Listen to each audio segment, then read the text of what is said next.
السلام علیکم ورحمۃ اللہ لا حول ولا قوة الا باللہ حسبنا اللہ ونعم الوکیل یا حی یا قیوم برحمتک استغیث لا الہ الا انت سبحانک انی کنت من الظالمین ربنا آتنا من لدنک رحمہ وہیئ لنا من امرنا رشدا رب اشرح لي صدري ويسر لي امري واحلل عقدة من لساني يفقهوا قولي آمين.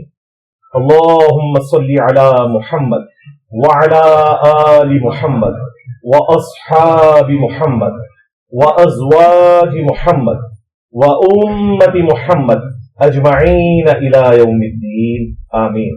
الحمد للہ رب العالمین والصلاة والسلام علی سید الانبیاء والمرسلین وعلی آلہ واصحابہ اجمعین الی یوم الدین.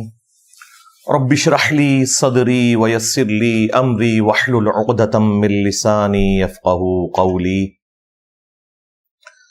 الحمدللہ آج 22 ستمبر 2024 کو بمطابق 17 ربیع الاول 1446 ہجری ہمارا یہ پبلک سیشن نمبر 165 ہونے جا رہا ہے. آپ کے یہ ریئل ٹائم کوسچنز پرچیوں کی شکل میں میرے پاس پورا تھدا پہنچ چکا ہے.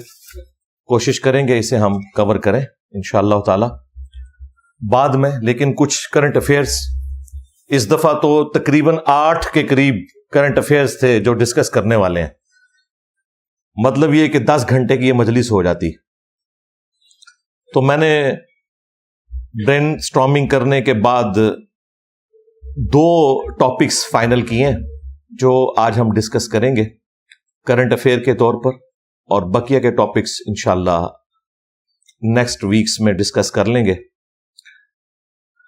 ایک تو کرنٹ افیئر مفتی طارق مسعود صاحب حفظہ اللہ تعالی سے متعلق ہے جو کریٹیکل ہے, آج ڈسکس کرنا ضروری ہے.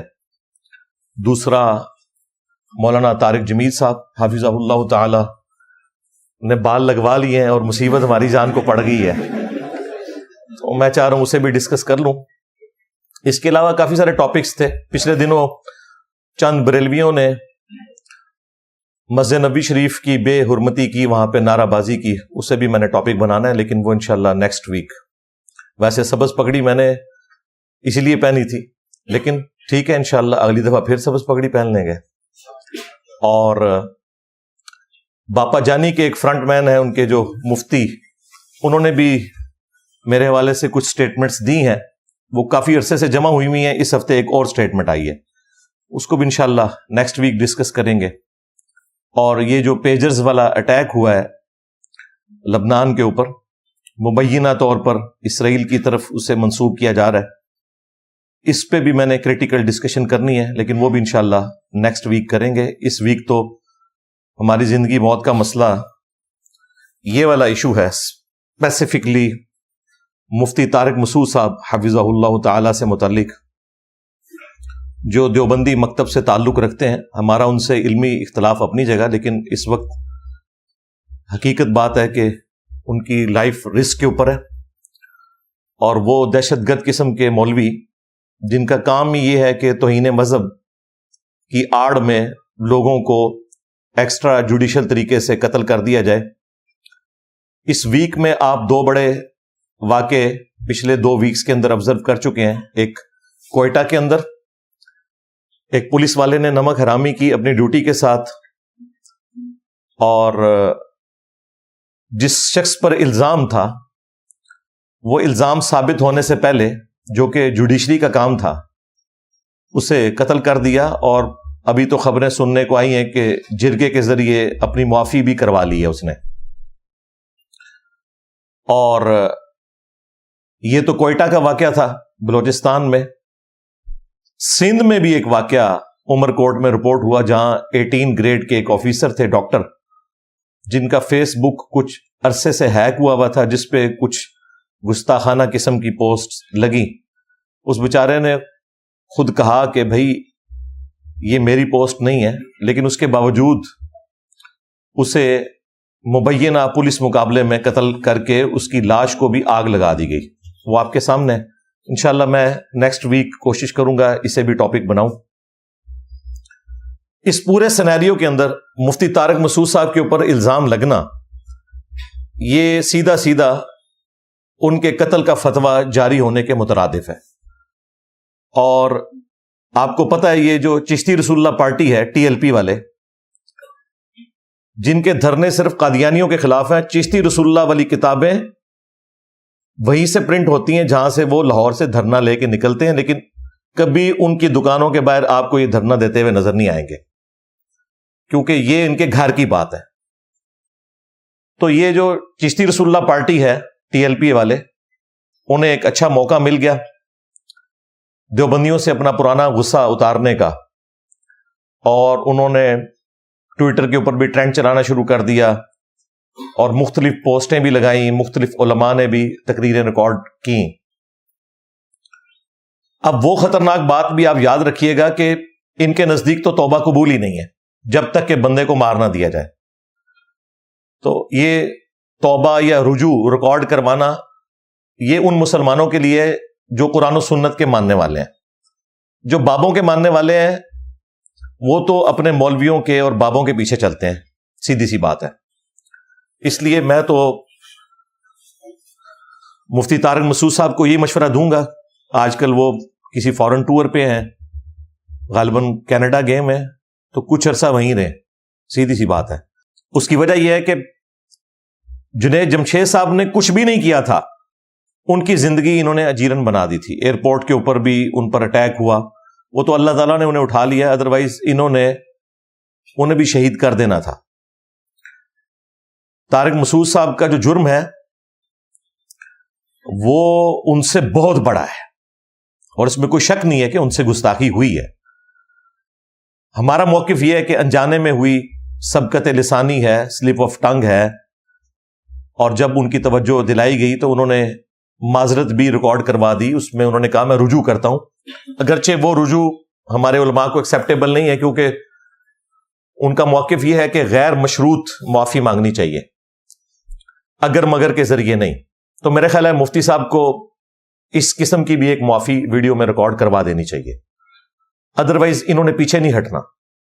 ویسے تو چانس ہے کہ ابھی بھی پیچھے نہ ہٹیں, لیکن جب ان کی منہ بولی آپ خواہش پوری کر دیں گے تو پھر ان کے پاس کوئی اخلاقی جواز نہیں رہے گا.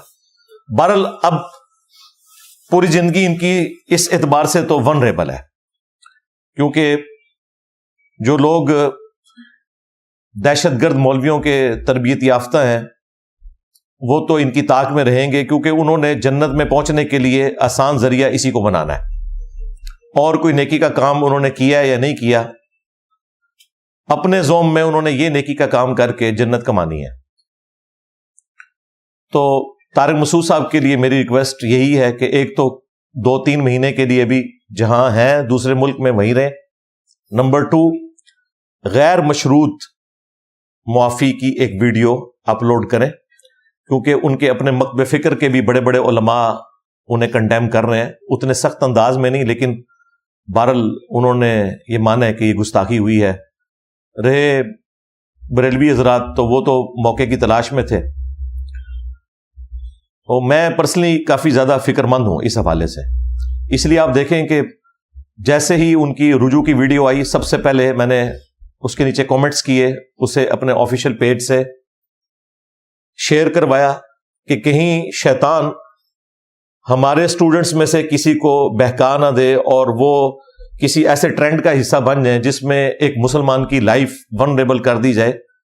اگرچہ ان سے مس ہینڈلنگ ہوئی ہے, اس میں کوئی شک نہیں ہے, لیکن جب انہوں نے رجوع ریکارڈ کروا دیا, معذرت کر لی, تو اب اس معاملے کو ٹھپ کر دینا چاہیے. اگر وہ رجوع نہ بھی ریکارڈ کرواتے تب بھی ہم نے اس قسم کی کوئی حرکت نہیں کرنی کہ کسی کے قتل کے اوپر ابھارا جائے یا اس کے اوپر اس قسم کا الزام لگایا جائے کہ اس کی زندگی, اس کی فیملی کی زندگی مشکل ہو جائے. دعوت توبہ ہی پیش کی جائے گی, اور اگر اختلاف اس نوعیت کا ہوگا تو قانونی راستہ اختیار کیا جائے گا FIRs کے ذریعے. سیدھی سی بات ہے, قانون کو خود ہاتھ میں لینا یہ اتنا خطرناک کھیل ہے کہ اس کے ذریعے کوئی شخص اپنی ذاتی دشمنی بھی نبھا سکتا ہے، جو اکثر ہوتا ہے. اس لیے میں نے فوراً اسے شیئر کیا، کامنٹس کر دیے، تاکہ یہ معاملہ ایٹ لیسٹ ہمارے حوالے سے تو ٹھپ ہو جائے، کیونکہ سوشل میڈیا کے اوپر دعوت و تبلیغ کے حوالے سے جو لیڈنگ پلیٹ فارم ہے وہ ہمارا ہی ہے. اس لیے مجھے خطرہ تھا کہ کوئی شیطان کے بہکاوے میں آ کے غصہ نکالنے کی کوشش نہ کرے خام خواہ. ہمارا ان سے علمی اختلاف ہے، بنیادی عقائد کے اوپر اختلاف ہے، اس میں کوئی شک نہیں ہے، اور وقتاً فوقتاً وہ ہم ہائی لائٹ کرتے رہتے ہیں، ان کی غلطیاں بھی، ان کے بزرگوں کی بھی، چاہے ان کو برا لگے، لیکن یہ تو ہمارے کام کا حصہ ہے. صرف امر بالمعروف نہیں کرنا، نہی عن المنکر بھی کرنا ہے انشاءاللہ تعالی. تو یہ جو ان کی ویڈیو ہے وہ انٹرنیٹ کے اوپر اویلیبل ہے، کچھ اس کے شارٹس قریب والے بھی اویلیبل ہے. جس کے اوپر زیادہ ہنگامہ کھڑا کیا ہے وہ پیچھے سے کسی نے اپنے موبائل میں بنائی ہوئی ہے اور اسے اپلوڈ کر دیا. ظاہر ہے وہ تقریر کر رہے تھے تو اپلوڈ ہی ہونی تھی. اس تقریر کے بعد بھی وہاں بیٹھے ہوئے لوگوں نے ان کا الگ سے ایک انٹرویو کیا اسی بات کے اوپر. وہاں بیٹھے ہوئے لوگوں کو یہ بات سمجھ آ گئی تھی کہ ان سے مسئلہ مس ہینڈل ہو گیا. پھر ایک شخص نے ان کے ساتھ بیٹھ کے ویڈیو بنائی ہے جس میں انہوں نے کہا کہ یہ آپ کیا کر رہے ہیں، اس طریقے سے تو آپ کافروں کے ہاتھ میں ایک ہتھیار دے رہے ہیں. تو انہوں نے کہا نہیں، کافروں کو جواب مل جائے گا میری اس بات سے. اور پھر اپنی بات کی دلیل میں مختلف وہ باتیں کرتے رہے، وہ میں تھوڑا بہت یہاں پہ ڈسکس بھی کر لوں گا انشاءاللہ. اور اس میں انہوں نے یہاں تک کہا کہ ڈکشنری اس زمانے میں موجود تھی، اور یہ جو میں نے بات کی وہ میں نے ظاہراً ڈکشنری کے خلاف، نعوذ باللہ، قرآن کی بعض آیات کے الفاظ ہیں. تو حالانکہ یہ بات بالکل غلط ہے، ڈکشنری اس زمانے میں نہیں تھی. ڈکشنری تو نان عربک لوگوں کو عربی سکھانے کے لیے بعد میں بنائی گئی ہے. پہلے زبان وجود میں آتی ہے، بعد میں ڈکشنری وجود میں آتی ہے. انگلش بولنے والوں نے پہلے انگلش زبان کو اسٹیبلش کیا ہے، اس کے بعد جن لوگوں کو انگلش نہیں آتی ان کے لیے انہوں نے وہ سارے وہ ٹینزز کا سلسلہ شروع کیا اور بتایا یہ وربز ہوتے ہیں، اور اس طریقے سے مختلف چیزیں انہوں نے ہائی لائٹ کی تاکہ جو انگلش نہیں جانتے وہ انگلش سیکھ سکیں. تو یہ بات ان کی غلط تھی.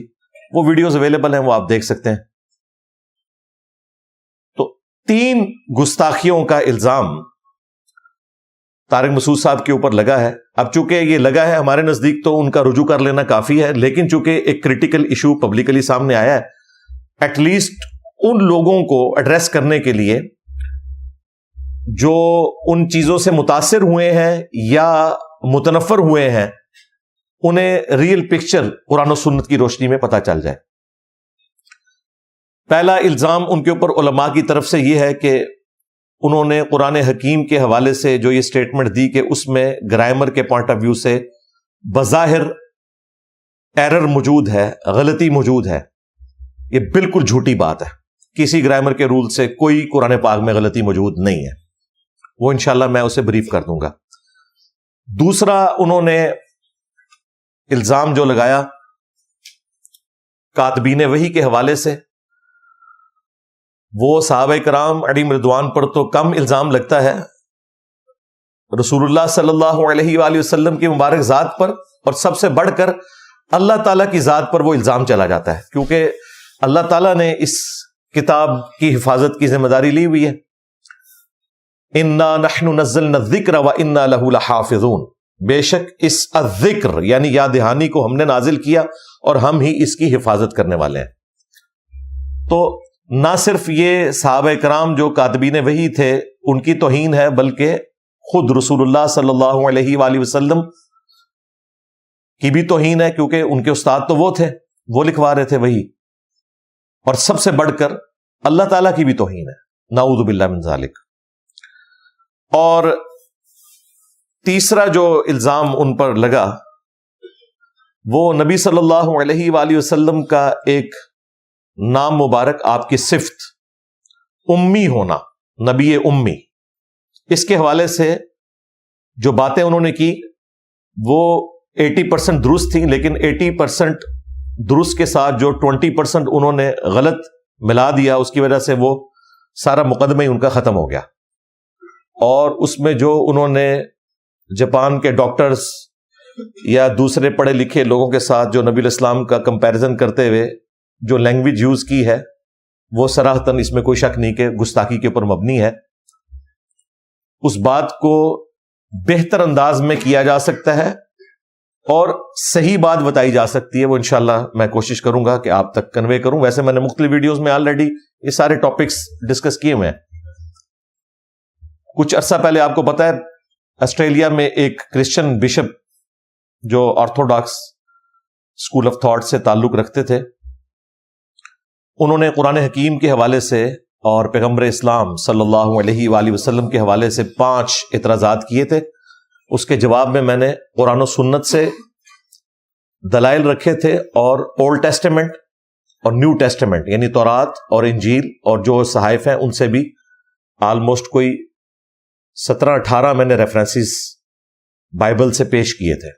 وہ ویڈیو الگ سے ریکارڈڈ ہے، چند چیزیں آج بھی اس حوالے سے ڈسکس ہو جائیں گی. تو آلریڈی میں نے ان تمام ٹاپکس کو انڈر ڈسکشن مختلف مواقع کے اوپر لایا ہوا ہوں. یہ کوئی نئی باتیں نہیں ہیں جو مجھے آج کرنی ہے، لیکن چونکہ اب یہ کریٹیکل ایشو ہے، اس موقع کے اوپر بات کرنے کا فائدہ یہ ہوتا ہے کہ وہ لوگ جن کو دین کے حوالے سے زیادہ انفارمیشن نہیں ہوتی یا زیادہ انٹرسٹ نہیں ہوتا، دونوں کے لیے یہ گفتگو فائدہ مند ہوگی اور انہیں اسلام کی حقانیت کا انشاءاللہ تعالی پتہ چل جائے گا انشاءاللہ. یہ جو 3 بڑے بڑے الزامات ہیں قرآن کے حوالے سے،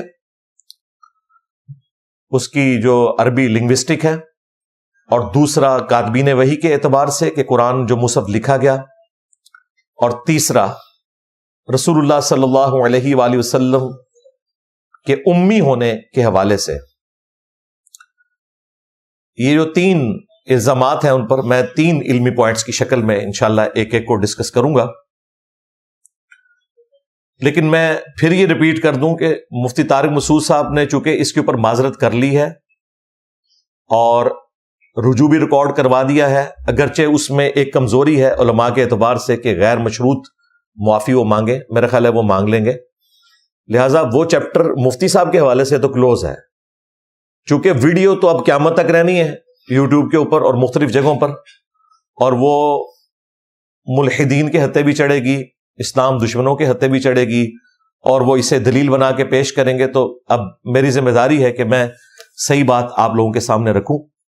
انشاءاللہ تعالی میں 3 علمی پوائنٹس اس حوالے سے ڈسکس کروں گا، لیکن انہیں ڈسکس کرنے سے پہلے میں ایک لائٹر موڈ میں ایک بات کر دوں جسے میں نے ایز اے ٹاپک کبھی ڈسکس نہیں کیا. میں اسے سمجھتا ہوں یہ انتہائی گری ہوئی حرکت ہے، لیکن ہمارے مخالفین چونکہ میرے حوالے سے چند ایک چیزوں کو ہائی لائٹ کرتے ہیں. مصحف کو پڑھتے ہوئے کبھی کوئی زیر زبر کی غلطی ہو گئی اور وہ کہتے ہیں کہ اسے قرآن نہیں پڑھنا آتا. دیکھ لیں آج کوئی 3-4 سال ہے، میں نے اس جھوٹے الزام کے حوالے سے، جھوٹا الزام میں اس لیے کہہ رہا ہوں کہ قرآن نہ پڑھنا آتا ہو تو میں نے 344 لیکچرز میں قرآن ریکارڈ کروایا ہے. اس میں آپ نے 15-20 مقامات پہ کوئی غلطی نکالی ہے نا، ہزاروں آیات میں سے، باقی تو میں نے ٹھیک پڑھی ہے نا، تو اس پہ بھی کوئی کلپ آنا چاہیے نا، وہ نہیں آیا. اس کے بعد ابھی 191 کلاسز مزید ریکارڈ ہو چکی ہیں، دوبارہ سے میں نے جو قرآن تفسیر شروع کی ہے. اس اعتبار سے میں جھوٹا کہہ رہا ہوں، باقی تو غلطی ہو سکتی ہے. میں نے بتایا ڈاکٹر اسرار صاحب رحمہ اللہ تعالی نے کم از کم 25-30 سال تک بیان القرآن رمضان میں پورا دورہ قرآن کراتے تھے. اس کے بعد انہوں نے جب ان کی عمر 68 ایئرز ہوئی 1998 میں قرآن اکیڈمی کراچی کے اندر اپنا وہ بیان القرآن ریکارڈ کروایا ہے. اور ڈاکٹر اسرار صاحب سے زیادہ قرآن پڑھنے میں کوئی فلوئنٹ نہیں تھا کراس ریفرنسز کے اعتبار سے. اس میں بھی کئی جگہ ان سے غلطی ہوئی ہے، حالانکہ وہ بھی دیکھ کے پڑھ رہے ہیں، یہ ہو سکتا ہے. امام کعبہ سے جو حافظ بھی ہوتا ہے کئی جگہ غلطیاں ہیں، وہ بھی یوٹیوب کے اوپر اپلوڈ ہیں. ان چیزوں کو لے کے یہ کہنا ہے کہ امام کعبہ کو قرآن نہیں آتا، یہ بالکل غلط بات ہے. لیکن چونکہ اسے ایک دلیل بنایا جاتا ہے، اس لیے میں اس کو موضوع بناتے ہوئے نہیں، صرف لائٹر موڈ میں ایک بات کر رہا ہوں کہ اسی لیکچر کے اندر مفتی طارق مسعود صاحب حافظہ اللہ تعالی نے جو قرآن پڑھا ہے اس کی طرف کسی نے اشارہ نہیں کیا کہ وہ آیت بھی انہوں نے غلط پڑھی ہے. وہ تو گستاخیوں کو لے کے بیٹھ گئے نا, کیونکہ اتنا بڑا بلنڈر ہو گیا تھا کہ وہ چیز چھپ گئی. وہ جو آیت پڑھ رہے ہیں اسی ویڈیو کے اندر سورہ العنکبوت کی آیت نمبر 48, وَلَا تَخُطُّهُ بِيَمِينِكَ, قرآن کے کانٹیکسٹ میں بات ہوئی ہے کہ اس قرآن کے نزول سے پہلے نہ تو آپ کتاب میں سے کچھ پڑھ سکتے تھے اور نہ اپنے دائیں ہاتھ سے کچھ لکھ سکتے تھے. وَلَا تَخُطُّهُ بِيَمِينِكَ, انہوں نے پڑھا مَا تَخُطُّهُ بِيَمِينِكَ. اب ماں کے ساتھ بھی ترجمہ وہی بنتا ہے, لیکن قرآن میں ماں نہیں ہے, ولا ہے. اور مفتی صاحب ماشاءاللہ قاری بھی ہیں, حافظ بھی ہیں, لیکن غلط پڑھ دی. اب میں کہوں کہ مفتی صاحب کو قرآن پڑھنا نہیں آتا. میں انہیں 3-4 سال سے کہہ رہا ہوں کہ تمہارا جو بڑا مفتی تقی عثمانی, مفتی منیب الرحمان اور ساجد میر, یہ تینوں بڑے فرقوں کے بڑے ہیں نا, دیوبندی, بریلوی اور اہل حدیث, ان کو کہو کہ کوئی قرآن کی ایک سورت اپنی مرضی سے تلاوت کریں. اگلا سورج میں طلوع نہیں ہونے دوں گا, میں بھی اپنی آواز میں اسے ریکارڈ کرواؤں گا, پبلک فیصلہ کرے گی کہ کون قرآن اچھا پڑھ سکتا ہے. دیکھ لیں 3-4 سال ہے, کوئی بھی تیار نہیں ہوا. انہیں پتہ ٹھیک کہہ رہا ہے, یہ قرآن نہ صرف غلط پڑھتے ہیں, مجہول پڑھتے ہیں. ان بابوں سے عین اور ہا صحیح طریقے سے نکل ہی نہیں سکتی, ہے بے دے پڑھتے ہیں یہ. تو میں ان کے مفتی اعظم پلانٹ ارتھ بنے ہوئے جو دیوبند اور بریلویوں کے, میں ان کا ٹائٹل چھین لوں ان سے؟ نہیں.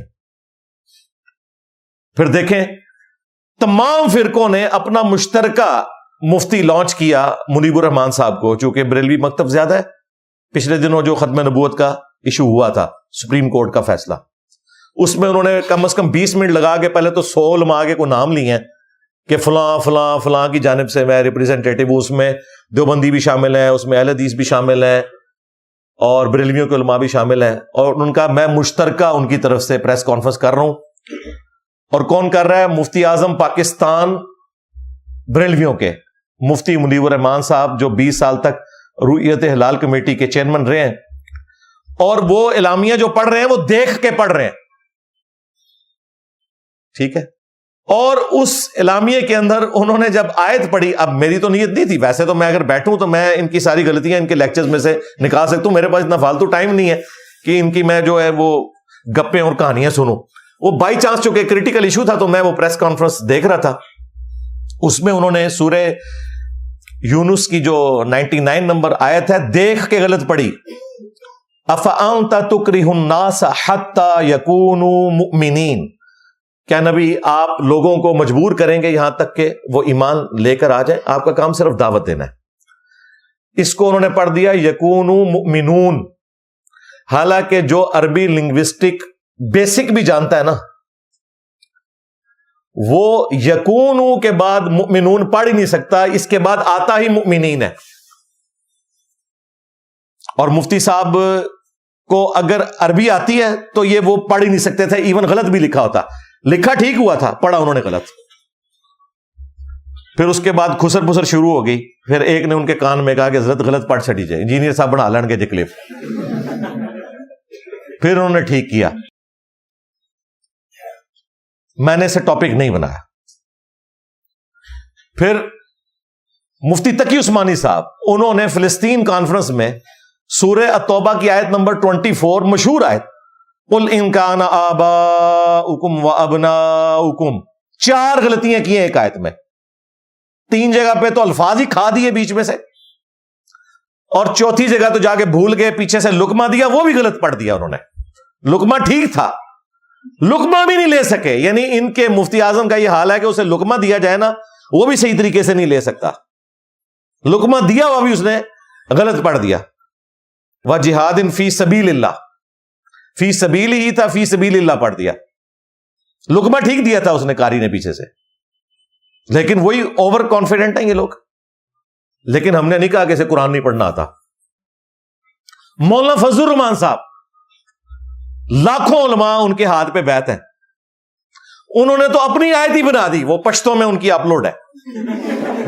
آیت خود بنائی ہے انہوں نے, انہیں یہ پتا تھا کہ اس طرح کی کوئی آیت قرآن میں موجود ہے. وہ سورۃ البقرہ میں سٹارٹ ہی میں آیت نمبر ہے 38. قُلْ اهْبِطُوا مِنْهَا جَمِيعًا فَإِمَّا يَأْتِيَنَّكُم مِّنِّي هُدًى. اچھا اب انہیں مضمون پتا تھا, عربی آتی ہے نا, عربی آنے کا یہ فائدہ بھی ہوتا ہے کہ آیتیں آپ خود بنا سکتے ہیں. لو سامو کہ اللہ تعالیٰ نے آدم علیہ السلام اور سیدہ حوا سے کہا کہ تم اب سب کے سب زمین میں اتر جاؤ, یعنی سب کے سب سے مراد ہے آپ کی اولاد بھی. اب جب کبھی بھی میری طرف سے کوئی ہدایت کی بات آئے گی تو جو لوگ اس ہدایت کی پیروی کریں گے انہیں قیامت کے دن نہ کوئی خوف ہوگا نہ کوئی غم ہوگا, اور جو لوگ ہماری آیات کا انکار کریں گے, اسے جھٹلائیں گے, وہی ہیں اہل جہنم, اس میں رہیں گے ہمیشہ ہمیش. اب یہ ایک مشہور بات تھی, انہیں پتا تھی, اس کی انہوں نے عربی بنانی شروع کی ہے. ایک نہیں سرکار, 2 نہیں, 3 نہیں, 4 نہیں, میرے خیال ہے کم از کم 1 درجن کے قریب اس میں غلطیاں ہیں. وہ پشتوں میں انہوں نے ترجمہ ساتھ کیا ہے. بہرحال عربی تو انہوں نے قرآن کی وہ عربی میں ہی پڑھنی تھی نا, تو وہ کئی لوگوں نے کلپ بنایا. ہمارے ایک اسٹوڈنٹ ہیں, پٹھان ہے, انہوں نے اس پہ کلپ بنایا ہوا ہے. کسی نے نہیں مولانا فضل الرحمان صاحب کی ڈگری کینسل کی. اس طریقے سے ڈگریاں نہیں کینسل ہوتی. یہ آج میرے پاس موقع تھا تو میں نے یہ ان کی طبیعت صاف کر دی اس حوالے سے, ورنہ میں اس ٹاپک کو اتنی گری ہوئی حرکت سمجھتا ہوں کہ اس بنیاد کے اوپر کسی شخص کے بارے میں فیصلہ کیا جائے کہ اسے قرآن آتا ہے یا نہیں آتا. فیصلہ تو بھائی ریفرنسز کے اوپر ہوتا ہے. قرآن کسی کو آتا ہے یا نہیں آتا. اگر آپ کو کسی پرائمری اسکول کے بچے نے بھی بتایا نا کہ سورہ البقرہ کی آیت نمبر 279 میں لکھا ہے کہ جو سود کھانے والا ہے اللہ اور اس کے رسول عز و جل و صلی اللہ علیہ وآلہ وسلم کا اعلان جنگ ہے, تو بھائی اس کے بعد ڈگری ہے یا نہیں ہے؟ تو اگر سود خور ہے نا مولوی تو فارغ ہو گیا. تو یہ نہیں کہہ سکتا کہ پہلے ڈگری لے کے پھر منو آیت سنا. بھئی یہ کام ختم نبوت صلی اللہ علیہ وآلہ وسلم کی برکت سے اللہ کے نبی کا یہ ڈاکیا کر رہا ہے, آپ کو بتا رہا ہے قرآن میں یہ لکھا ہے, حدیث میں یہ لکھا ہے. ہمارے سوا اس پلانٹ ارتھ پہ کوئی ایک پلیٹ فارم بھی ایسا نہیں ہے جو قرآن و سنت کے ریفرنسز بتاتا ہو. ڈاکٹر ذاکر نائک نے تھوڑا بہت کام کیا, لیکن وہ بھی مسلمانوں سے ریلیٹڈ نہیں ہے, نان مسلم سے ریلیٹڈ. مسلمانوں میں اللہ کے فضل سے یہ ہماری خوش قسمتی ہے اور اس کے ٹرینڈ سیٹر ہم ہی ہیں. تو آپ خود پڑھیں. اگر میں نے کوئی بات بالمفہوم کی ہے اور اس میں کچھ الفاظ میں نے اپنی طرف سے ایڈ کیے ہیں سمجھانے کے لیے, آپ کو نہیں اچھے لگ رہے, چھوڑ دیں. ایگزیکٹلی جو حدیث ہے آپ اسے فالو کریں, چیز وہی ہوگی. اسی لیے ہم ڈسپلے کرواتے ہیں انٹرنیشنل نمبر احادیث کے, قرآن کی آیات کے نمبر, اور باقاعدہ آیات ڈسپلے کراتے ہیں اور احادیث کے بھی امیجز لگا دیتے ہیں, عربی بھی اردو بھی, تاکہ کوئی شخص بہانہ نہ کر سکے. تو مجھے چونکہ اب موقع مل گیا تھا, اس لیے میں نے یہاں پہ لائٹر موڈ میں اپنے مقدمے کو آپ کے سامنے رکھ دیا. اس سے بہتر کوئی موقع نہیں تھا, چونکہ مفتی صاحب سے بھی یہ ہوا تھا. ویسے مفتی صاحب نے اس قسم کی حرکت نہیں کی, لیکن جو اس قسم کی ذلیل حرکتیں کر رہے تھے ان کو مفتی صاحب پروموٹ کر رہے تھے. تو میرا خیال ہے اب انہیں اس کی ہیٹ خود فیل ہوگی اس پورے ایپیسوڈ کے بعد. لیکن پھر بھی ہم ان کے ساتھ کھڑے ہیں کہ انہوں نے رجوع کر لیا, توبہ کر لی, ٹھیک ہے, اب معاملے کو آگے لے کے چلنا چاہیے. اب میں وہ 3 علمی پوائنٹس ڈسکس کروں گا, لیکن تفصیل میں جانے سے پہلے ایک دفعہ درود شریف پڑھ لیں.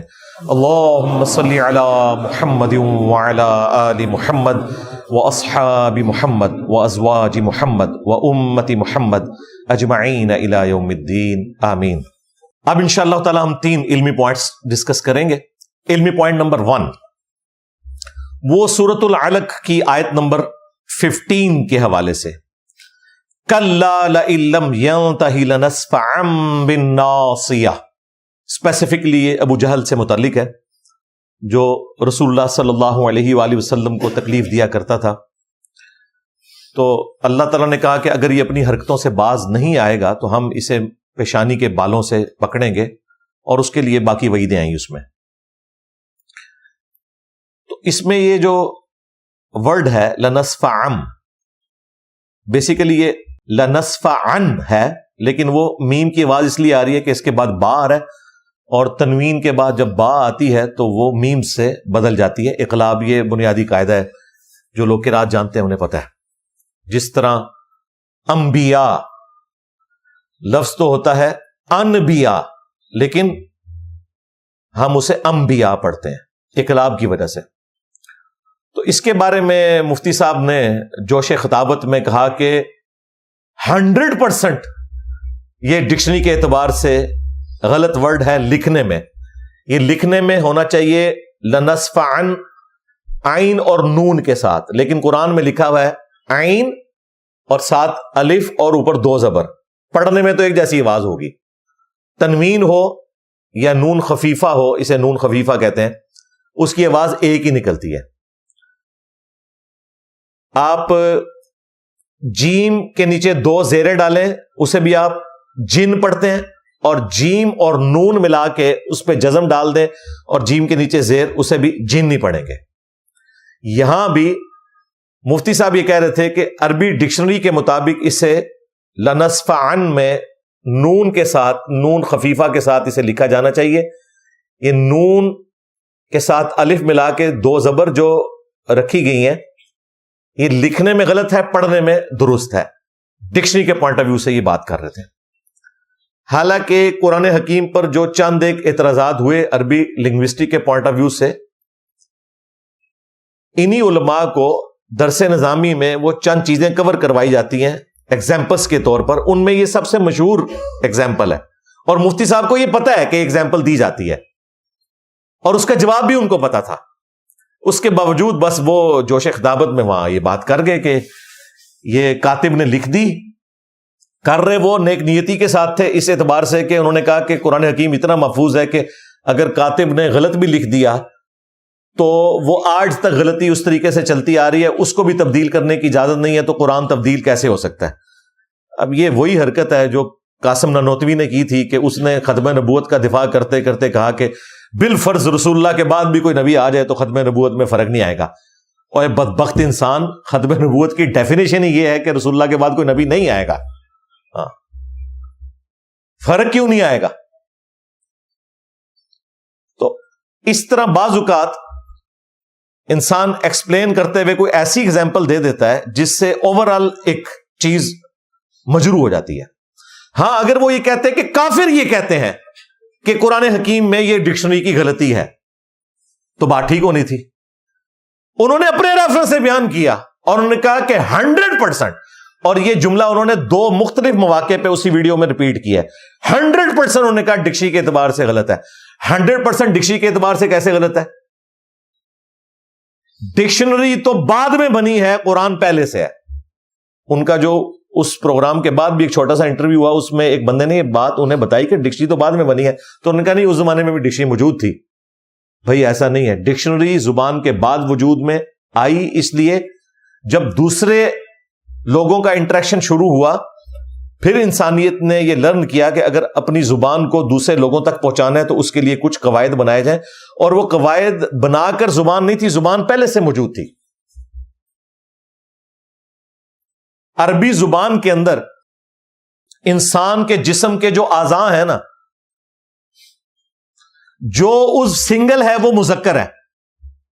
زبان اردو میں مونس ہے، عربی میں مذکر ہے. ناک سنگل ہے نا، عربی میں مذکر ہے. لیکن آنکھیں 2 ہیں نا، عربی میں آنکھیں جو ہیں وہ مونس ہے. کان 2 ہیں، اردو میں ہم کان مذکر کے طور پہ لیتے ہیں لیکن عربی میں مونس ہے. پاؤں 2 ہیں، مونس ہے. کیوں ہے؟ اس لیے کہ عربی لنگوسٹک کے لوگ اسے مونس ہی شمار کرتے ہیں. رسول مذکر ہے لیکن اس کی جمع مونس ہے. اب آپ سوچیں گے کہ بھی ایک رسول جو ہے وہ مذکر ہے اور زیادہ ہو جائے تو وہ مونس کیسے ہو گئے؟ اس لیے کہ عربی لنگوسٹک میں ایسا ہی ہے. اسی کو رول کے طور پر بتایا جاتا ہے. ڈکشنری زبان کے مطابق ہوتی ہے، نہ کہ زبان ڈکشنری کے مطابق. ڈکشنری بعد میں بنتی ہے. اسی لیے دیکھیں آپ انگریزی زبان میں ہم جب الفابیٹ سیکھتے ہیں ABCDEF، سی کی آواز جو ہے سین سے نکلتی ہے نا، سی. لیکن یہ کینٹونمنٹ جدھر آپ بیٹھے ہوئے ہیں اس وقت جیلم کینٹ میں، اس کو کبھی کسی نے سینٹ پڑھا ہے؟ اب کوئی فلاسفر ہے وہ کہ نہیں جی سی کی آواز چونکہ سین والی ہے لہذا یہ کینٹ نہیں سینٹ لکھا ہوا ہے. اور پھر دلیل میں وہ کہے کہ دیکھیں سٹی میں بھی تو سی آتا ہے، وہاں تو آپ کٹی نہیں پڑھتے، سٹی پڑھتے ہیں. تو اس کا جواب کیا ہوگا کہ بھائی انگلش والے لوگ جنہوں نے انگلش زبان کو ڈیولپ کیا ہے وہ سٹی میں سین کی آواز لیتے ہیں اور کینٹ میں کے کی آواز لیتے ہیں. پھر کئی الفاظ سائلنٹ ہیں. انگریزی میں ناؤ اگر کے کے ساتھ لکھا جائے KNOW اس کا مطلب اور ہے، لیکن اس میں کے بولا نہیں جاتا، کہ نو نہیں سے بولا جاتا نو. اب آپ کہیں جی لکھا ہوا ہے تو بول رہے کیوں نہیں ہے؟ بھائی انگریزی لنگوسٹک میں یہ ایسے ہی ہوتا ہے.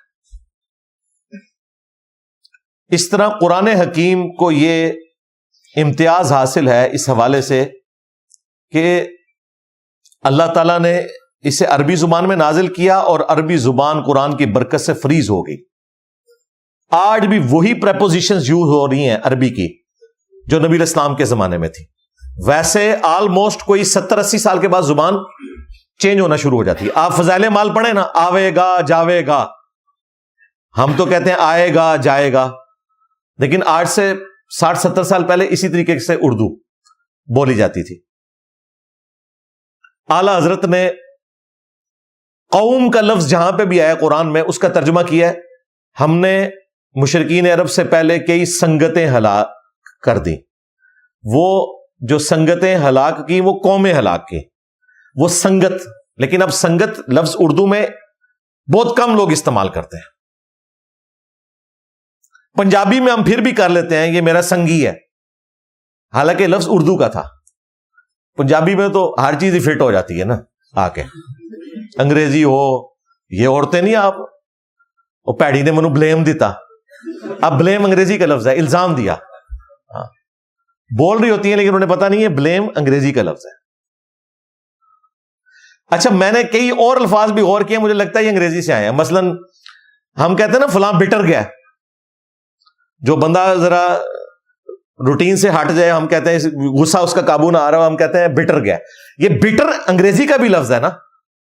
ہاں بٹر تلخ، یعنی جس شخص میں تلخی آ جائے ایسے کہنا بٹرے ہے. ٹھیک ہے، یہ ہو سکتا ہے یہ ادھر سے آیا ہو، یا بیٹرے کا جو لفظ استعمال ہوتا ہے ادھر سے بار یہ کہیں سے آ گیا ہے، انگریزی سے یہ آ کے لینڈ کیا ادھر. تو زبان جو ہے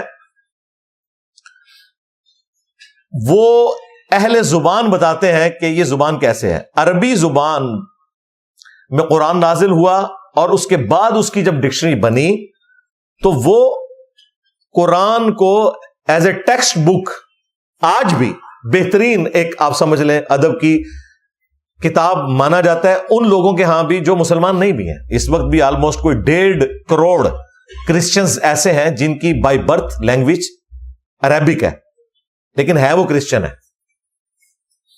آپ ان سے بھی جا کے کنفرم کر سکتے ہیں. اسی لیے جب انہیں گرامر پڑھائی جاتی ہے نا تو اس میں ایک جملہ بولا جاتا ہے کہ گرامر کا کوئی رول ایسا نہیں ہے جس میں ایکسیپشن استثناء موجود نہ ہو. رول ہوں گے لیکن کہیں نہ کہیں آ کے وہ رول ٹوٹے گا، کیونکہ اس زبان کے لوگ اس کو ویسے ہی پروناؤنس کرتے ہیں. ایون پھر یہ بھی پڑھایا جاتا ہے کہ یہ رول بھی ٹوٹے گا جو ہم نے یہ رول بیان کیا نا کہ کوئی ایسا قاعدہ نہیں کہ جس کی استثناء ہو نہ ہو. یہ خود جو جملہ ہے نا یہ بھی ٹوٹتا ہے کہ بعض قاعدے ایسے ہیں جن کی استثناء کوئی نہیں ہے، لیکن کئی چیزوں کی استثناء ہے، تو یہاں پہ بھی وہ استثناء موجود ہے. لہذا عربی لنگوسٹک کے اندر یہ کوئی غلطی نہیں ہے. قرآن عملی تواتر سے اجماع سے ٹرانسفر ہوا ہے نسل در نسل. آج بھی آپ دیکھیں جب قرآن حکیم کی کتابت ہوتی ہے تو اینڈ پہ آپ دیکھتے ہیں کچھ حفاظ نے باقاعدہ سگنیچر کیے ہوتے ہیں، کم از کم 5 بندوں نے، کہ ہم نے قرآن کو ورڈ بائی ورڈ پڑھا ہے اور اس میں کوئی غلطی نہیں ہے. حافظ اپنی کریمنگ سے پڑھ رہا ہے، وہ حضرت عثمان غنی رضی اللہ تعالیٰ عنہ کے نسخے سے میچ نہیں کر رہا. وہ تو ٹرکی میں رکھا ہوا ہے میوزیم کے اندر، وہاں پہ بھی جو نسخہ ہے اس میں بھی نصف عام اسی طریقے سے ہی لکھا ہوا ہے. خیر اس زمانے میں تو عربی میں الفاظ میں نقطے بھی نہیں ہوتے تھے، یہ نقطے بھی بعد میں ایڈ کیے گئے، زیر زبر بھی بعد میں ایڈ کیے گئے، لیکن لکھنے میں وہ ویسے ہی ہے، الف کے ساتھ ہے، نون کے ساتھ نہیں لکھا ہوا. تو وہ اپنی کرائمنگ سے پڑھ رہا ہوتا ہے، کیونکہ صحابہ کرام نے تابعین کو سکھایا، تابعین نے تبع تابعین کو، یوں عملی تواتر اجماع سے نسل در نسل ٹرانسفر ہوا، لہذا اس میں باطل بالکل داخل ہو ہی نہیں سکتا. کوئی کاتبین وحی نے نعوذ باللہ نہ غلطی کی، نہ بعد میں کسی کاتب نے غلطی کی، یہ ہو ہی نہیں سکتا، پکڑی جائے گی. کوئی بھی سازش کرنے کی کوشش کرے گا پکڑی جائے گی. پچھلے دنوں آپ کو پتا ہے انہوں نے قرآن حکیم کی طرزیں لگا لگا کے نا، تو وہ عربی کے اپنے کچھ مضامین پڑھے ہوئے تھے اور کہا کہ یہ بھی قرآن کی ایک سورت ہے اور یہ ہے، لیکن وہ پکڑی گئی. اور یہ ایسی کتاب ہے کہ آپ انڈونیشیا کے مسلمان سے کہیں کہ سورہ فاتحہ پڑھو اور اس کی پہلی آیت پڑھو الحمدللہ رب العالمین، دوسری آیت آپ جا کے افریقہ کے مسلمان سے سن لیں، تیسری جا کے رشیا کے مسلمان سے، چوتھی یورپ کے، پانچویں سب کانٹیننٹ، کوئی آپ کو فرق نظر ہی نہیں آئے گا. یہ واحد کتاب ہے جو اللہ تعالیٰ کا اتنا بڑا معجزہ ہے. نبی علیہ السلام دنیا سے چلے گئے، لیکن چونکہ آپ کی نبوت قیامت تک کے لیے تھی، آپ کا معجزہ اللہ تعالیٰ نے قیامت تک کے لیے باقی رکھا. باقی انبیاء کے معجزات صرف ہمیں علم کی بنیاد پہ بتائیں، یہ فزیکلی ہمارے سامنے موجود ہے. انا نحن نزلنا الذکر وانا لہ لحافظون، بے شک اس ذکر اللہ کی یاد دلانے والی کتاب کو ہم نے نازل کیا اور ہم ہی اس کی حفاظت کرنے والے ہیں. جب حفاظت کا ذمہ اللہ کا ہے تو کاتبین وحی چاہیں بھی تو کوئی ڈنڈی نہیں مار سکتے، اللہ نے ذمہ لیا نا. پھر اللہ تعالیٰ نے سورہ فصلت میں، جسے سورہ حامیم السجدہ بھی کہتے ہیں، فرمایا لا یأتیہ الباطل من بین یدیہ ولا من خلفہ، اس کتاب کے اندر باطل نہ تو آگے سے داخل ہو سکتا ہے نہ پیچھے سے داخل ہو سکتا ہے. تنزیل من حکیم حمید، یہ کتاب نازل ہوئی ہے اس حکمت والے کی طرف سے جو تمام خوبیوں کا مالک ہے. یہ اس ہستی نے کتاب نازل کی ہے. بل ہوا قرآن مجید فی لوح محفوظ، قرآن تو اللہ کے پاس لوح محفوظ میں ہے. یہ یاد رکھیے گا، یہ ہمارے پاس جو قرآن ہے نا، ایگزیکٹلی اسی کی فوٹو کاپی ہے جو لوح محفوظ میں ہے. اس میں بھی پہلے نمبر پہ سورۃ الفاتحہ ہی ہے، اس کے بعد سورۃ البقرہ ہے. اگرچہ قرآن اس ترتیب سے نازل نہیں ہوا، لیکن اللہ کے علم میں قرآن ہمیشہ سے اسی ترتیب میں ہے. نازل ڈیفرنٹ ترتیب سے اس لیے ہوا، جس طرح آپ دنیا میں بھی کوئی قانون کی کتاب لکھتے ہیں یا آئین کی بک لکھتے ہیں تو ایک ترتیب سے لکھی جاتی ہے نا، لیکن یہ نہیں ہوتا کہ جو جرم ہے وہ بھی اسی ترتیب سے ہوگا. ہم کہتے ہیں اس پہ 224 کی دفعہ لگے گی، ہو سکتا ہے پہلی دفعہ 224 ہی لگی ہے، آپ کہیں یہ سٹارٹ تو 1 سے ہوتا ہے. بھائی ایک والا جرم ہوگا تو دفعہ 1 لگے گی نا. اگر پہلا جرم ہی 224 والا ہوا ہے تو قانون بنانے کے بعد پہلی دفعہ 224 ہی کسی بندے پہ لگے گی. اسی طریقے سے قرآن سرکمسٹانسز کے اوپر نازل ہوا، اللہ کے پاس اسی ترتیب میں تھا، لیکن جب جب حالات ہوئے اس اعتبار سے وہ صورتیں نازل ہوتی گئیں. سورۃ البقرہ کی کمنٹری آئی سورۃ الانفال میں، سورہ الاحزاب میں غزوہ خندق کی کمنٹری آئی، سورہ آل عمران میں غزوہ احد کی کمنٹری آئی، اور سورہ التوبہ میں غزوہ تبوک کی. لیکن قرآن میں آپ ترتیب دیکھیں تو آپ کو ڈیفرنٹ نظر آئے گی، اس لیے کہ قرآن کی ترتیب یہی اللہ کے پاس ہے. واقعات مختلف جگہ پہ جو ہوئے اللہ تعالیٰ کی طرف سے اس اعتبار سے نازل ہوتے گئے. اس کی ترتیب اتنی انٹلیکچوئل ہے کہ یہ کتاب اگر اس ترتیب میں نہ ہوتی، یہ کتاب اتنی امپریسو نہ ہوتی ایک نئے پڑھنے والے بندے کے لیے. سورۃ البقرہ جیسی کوئی سورت ہی نہیں ہے پورے قرآن میں.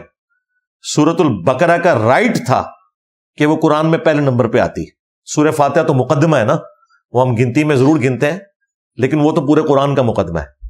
لیکن سورۃ البقرہ کی جو شان ہے اور جس اعتبار سے اللہ تعالیٰ نے اس میں سب کچھ کور کیا ہے، سورہ البقرہ ہی اس چیز کی حقدار تھی کہ وہ سٹارٹ میں ہوتی. حالانکہ سورۃ البقرہ اس وقت نازل ہوئی ہے جب 2/3 قرآن نازل ہو چکا ہوا تھا. مکی قرآن 2/3 ہے، مدنی 1/3 ہے.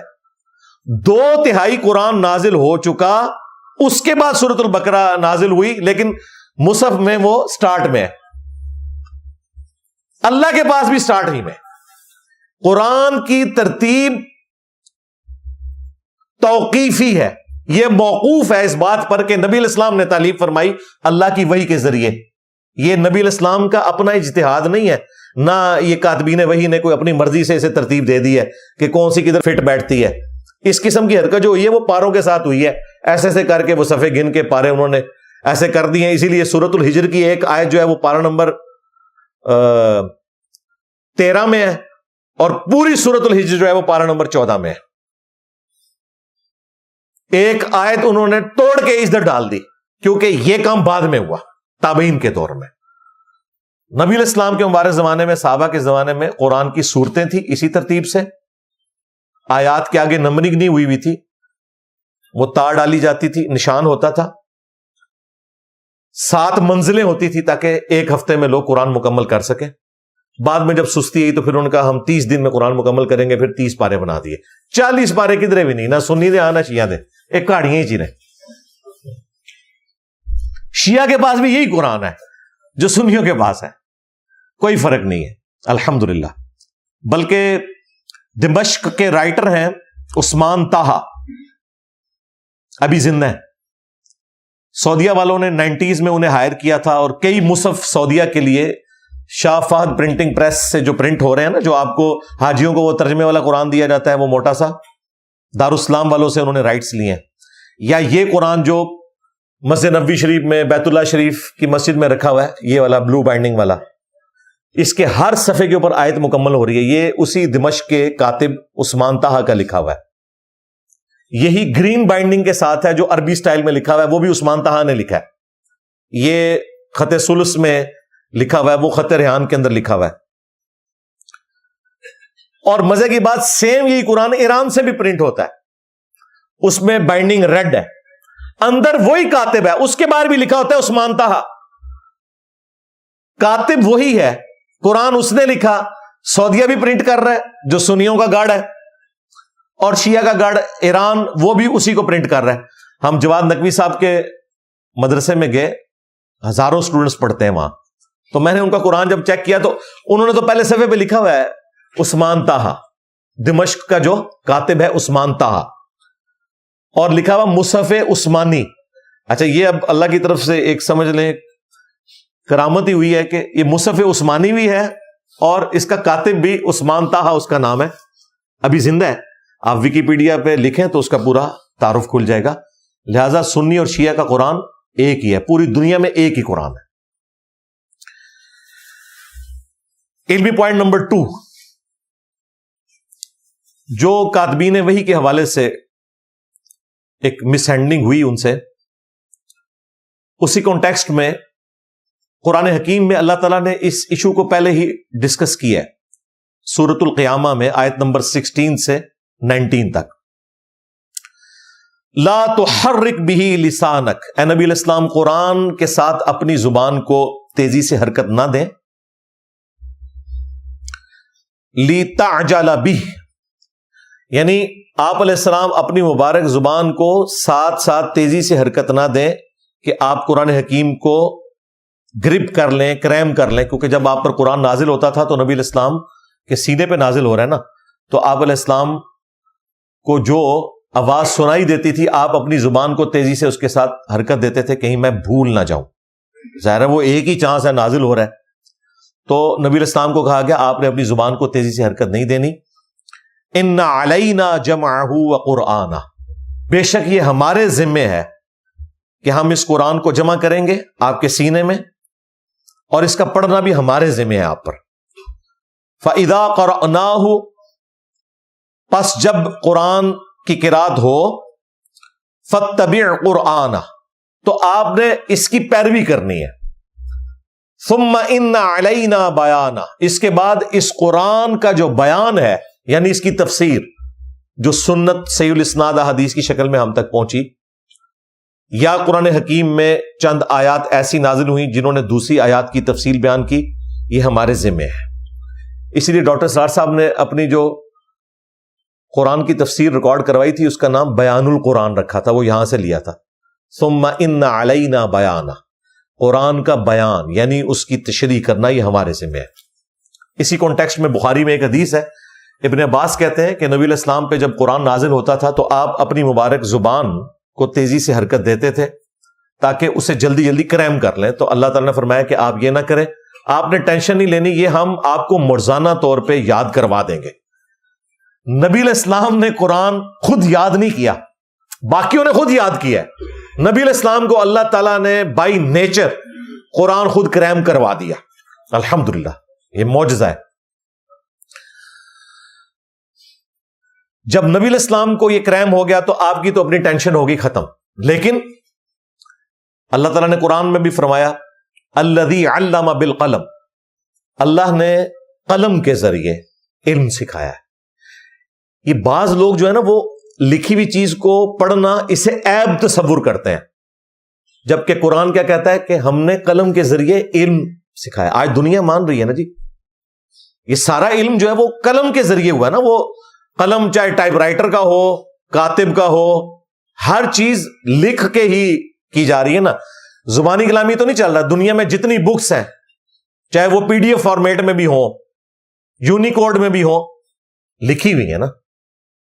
جتنے سائنٹسٹ نے تحقیقات کی ہیں, آئنسٹائن نے اگر تھیوری آف ریلیٹیوٹی دی ہے تو پوری اس نے ورکنگ کی ہے. اس نے تو جرمن لینگویج میں لکھی, بعد میں انگریزی میں آئی, لکھ کے ہی علم ٹرانسفر ہوا ہے. یہ کوئی عیب نہیں ہے کہ کوئی شخص اپنے سامنے پرچی رکھ کے پڑھے. ہمارے یہاں پہ وہ ایک خاص سیاسی جماعت نے اس کو عیب بنا لیا, اور پھر ہوا یہ کہ جو پرچیاں نہیں رکھتا تھا وہ کبھی جاپان اور جرمنی کی سرحد کو ملا دیتا تھا آپس میں. پھر یہ غلطیاں ہوتی ہیں, بلنڈر ہوتے ہیں. لہذا جب بڑے کبھی کوئی بات کے لیے بیٹھے, ان کا کام ہے کہ اپنے پاس نوٹس لکھیں. نبی علیہ السلام بھی قرآن حکیم کو کریمنگ پہ نہیں چھوڑتے تھے, آپ نے وہ وہی لکھوائی. اگرچہ آپ کو کریم تھی لیکن وہی کو لکھواتے تھے. بخاری اور مسلم دونوں میں حدیث ہے, ابن مسعود رضی اللہ تعالیٰ عنہ کہتے ہیں میں نے 70 سے زیادہ صورتیں نبی علیہ السلام کے پیچھے قیام اللیل میں رات کو, چونکہ 13 سالہ مکی دور میں 5 نمازوں کا شیڈیول نہیں تھا, صرف رات کی نماز ہوتی تھی, اور وہ آپ نہ سمجھیں آپ والی نماز ہوتی تھی, کبھی آدھی رات کبھی 2/3 رات. صحابہ کرام سنتے تھے, نبی علیہ السلام تلاوت کرتے تھے, وہ پیچھے پیچھے اسے ریپیٹ کرتے رہتے تھے. 70 صورتیں, 114 میں سے 70 صورتیں ابن مسعود کہتے ہیں میں نے سن کے یاد کر لی. عرب کے لوگوں کا حافظہ تو پھر بلا کا تھا نا. ظاہر اس زمانے میں کاغذ کی صنعت تو ہے ہی نہیں تھی نا عربیوں کے پاس, یہ ذہن میں رکھیے گا. قرآن کو ریٹن فارم میں ہر گھر میں نہ ہونا یہ اس کی سب سے بڑی وجہ تھی کہ کاغذ نہیں تھا. چمڑوں پر قرآن لکھا جاتا تھا, درختوں کی چھالوں کے اوپر.